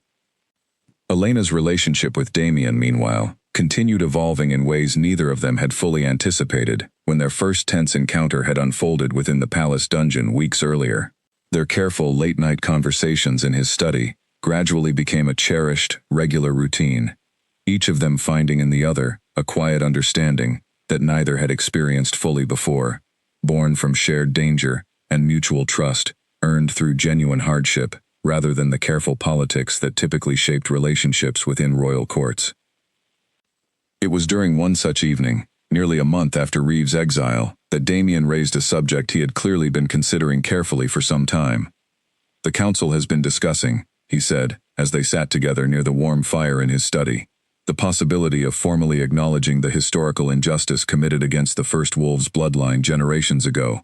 Not simply protecting your individual status within Blackthorn, but recognizing publicly what was done to your ancestors, and taking steps to ensure such injustice is never repeated against any bloodline again." "That's a significant step," Elena said, studying him carefully, "especially given how deeply your own family's authority has depended on that history remaining hidden." "Perhaps that's exactly why it needs to happen," Damien said. "I've spent the past month watching you carry the weight of a truth your grandmother spent her entire life protecting you from having to face. I don't want that same burden passed down to another generation, hidden and feared, simply because acknowledging the truth threatens to inconvenience those currently holding power." Elena felt a warmth spreading through her chest at his words, gratitude mixed with something deeper and more complicated that she had been carefully avoiding naming directly, even in her own private thoughts. "That's a brave choice," she said quietly. "Not every king would be willing to risk destabilizing his own authority to correct a wrong committed by his ancestors. I'm not interested in ruling through the same fear and deception that built this crown's foundation," Damien said, his voice carrying quiet, unwavering conviction.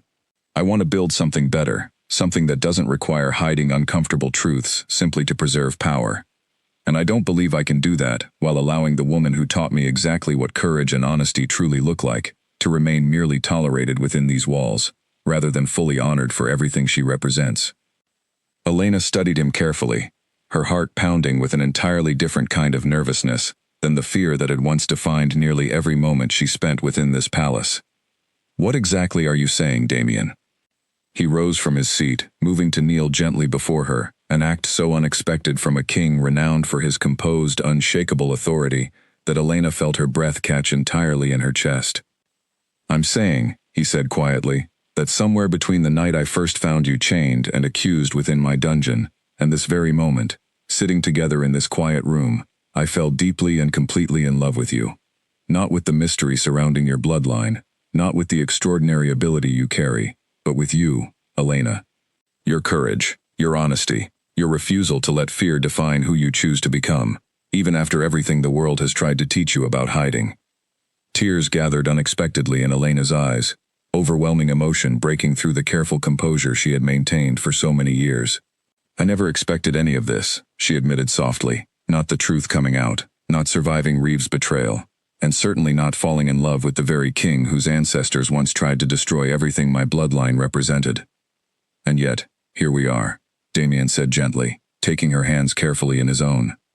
"I'm not asking you to forget the history between our bloodlines, Elena. I'm asking you to help me build something entirely new instead, together, a kingdom where strength like yours is celebrated rather than feared, where courage matters more than inherited blood right, and where love, however unexpected its origins, is allowed to flourish rather than remain hidden out of fear." Elena felt the last remaining walls she had carefully built around her heart finally, completely dissolve, replaced by a quiet, overwhelming certainty she had never expected to feel toward anyone, let alone the king who had once ordered her imprisoned as a nameless, wolfless trespasser.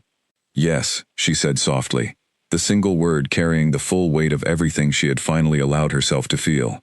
"I would be honored to help you build that kingdom, Damien, together." The formal announcement, made before the full council and the gathered citizens of Blackthorn, several weeks later, carried significance far beyond the simple joy of a royal engagement. Damien used the occasion to formally acknowledge the historical injustice committed against the First Wolves bloodline, announcing sweeping reforms designed to ensure equal protection and recognition for every citizen of Blackthorn, regardless of their bloodline or shifting ability. The announcement sent ripples of change throughout the 12 packs, inspiring similar conversations within other territories, long burdened by their own hidden histories of injustice and fear. On the day of their wedding, held within the same palace gardens where their earliest quiet conversations had first begun to build the foundation of trust between them, Elena stood before the assembled crowd of citizens, council members, and representatives from packs across the 12 packs, no longer hidden or afraid, but standing openly and proudly as exactly who she truly was.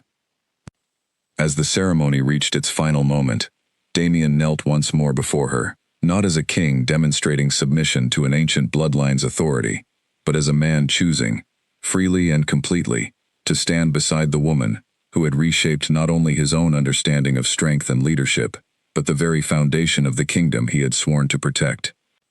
"I once thought you were nothing more than a wolfless prisoner," he said, his voice carrying warmly across the gathered crowd. "Someone the world had taught to believe she held no power or significance at all. I understand now how wrong that assumption truly was. You are the strongest person I have ever known, Elena, and I am endlessly grateful that fate brought you into my life, chains and all." Elena, smiling through happy tears as she looked down at the man kneeling before her, understood finally, completely, that the years of hiding and fear that had once defined her entire existence had led her, unexpectedly, to exactly the life she had never dared to imagine possible. A life built not on secrecy and survival, but on genuine partnership, courage, and love, freely given rather than carefully guarded. "Rise," she said softly, extending her hand toward him, the same quiet authority that had once commanded royal wolves to kneel, now carrying instead a gentle invitation rather than a command. Damien rose, taking her hand in his, and together they turned to face the gathered crowd, no longer a king and a hidden prisoner, but partners standing equally in the light, ready to build a future neither history nor fear would ever again have the power to define. In the months that followed their wedding, life within Blackthorn continued to change, in ways both large and small.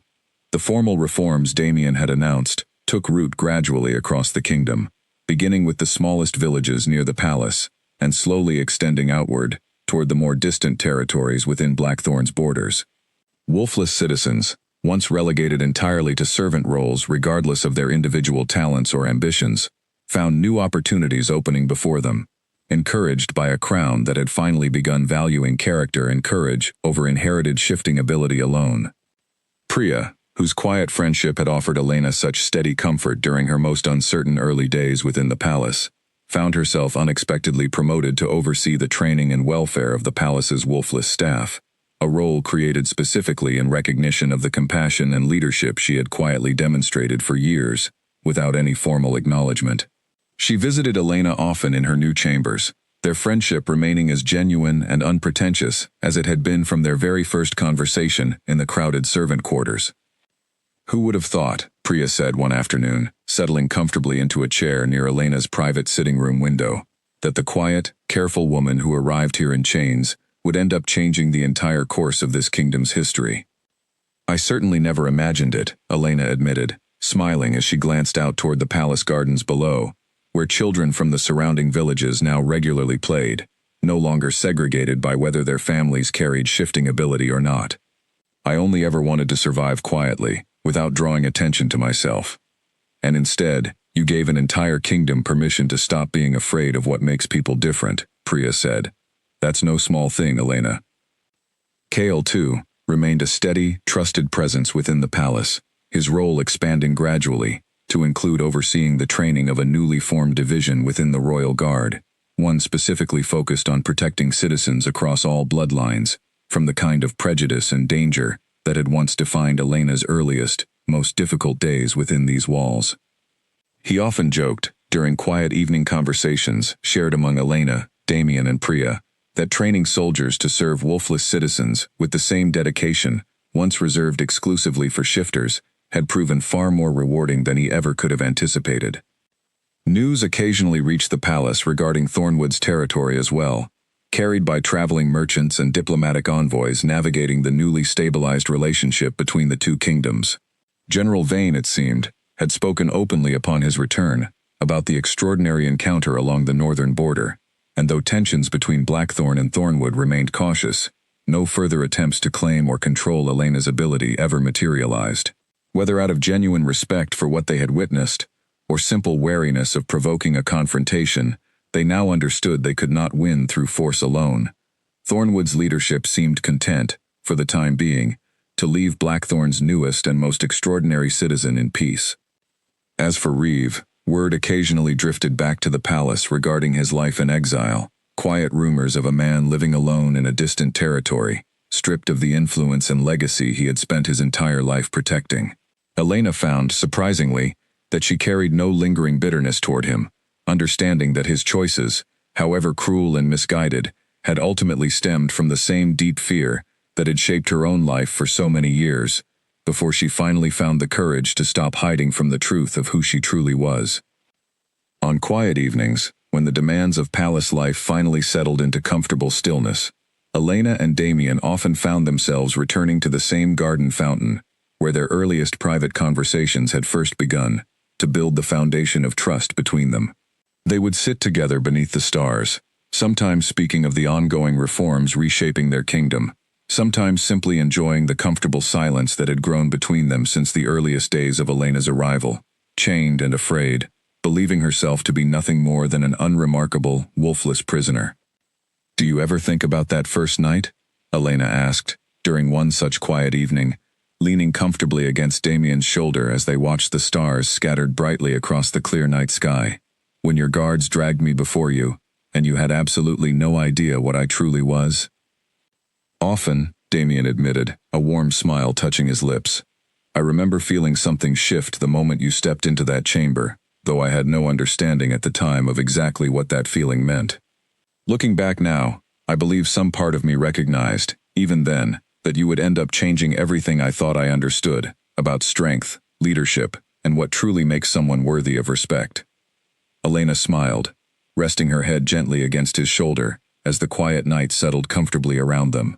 "I suppose we both learned something that night," she said softly, "that the most powerful people aren't always the ones born into crowns or bloodlines everyone already expects to command respect. Sometimes, real strength comes from the most unexpected places, waiting quietly to be recognized."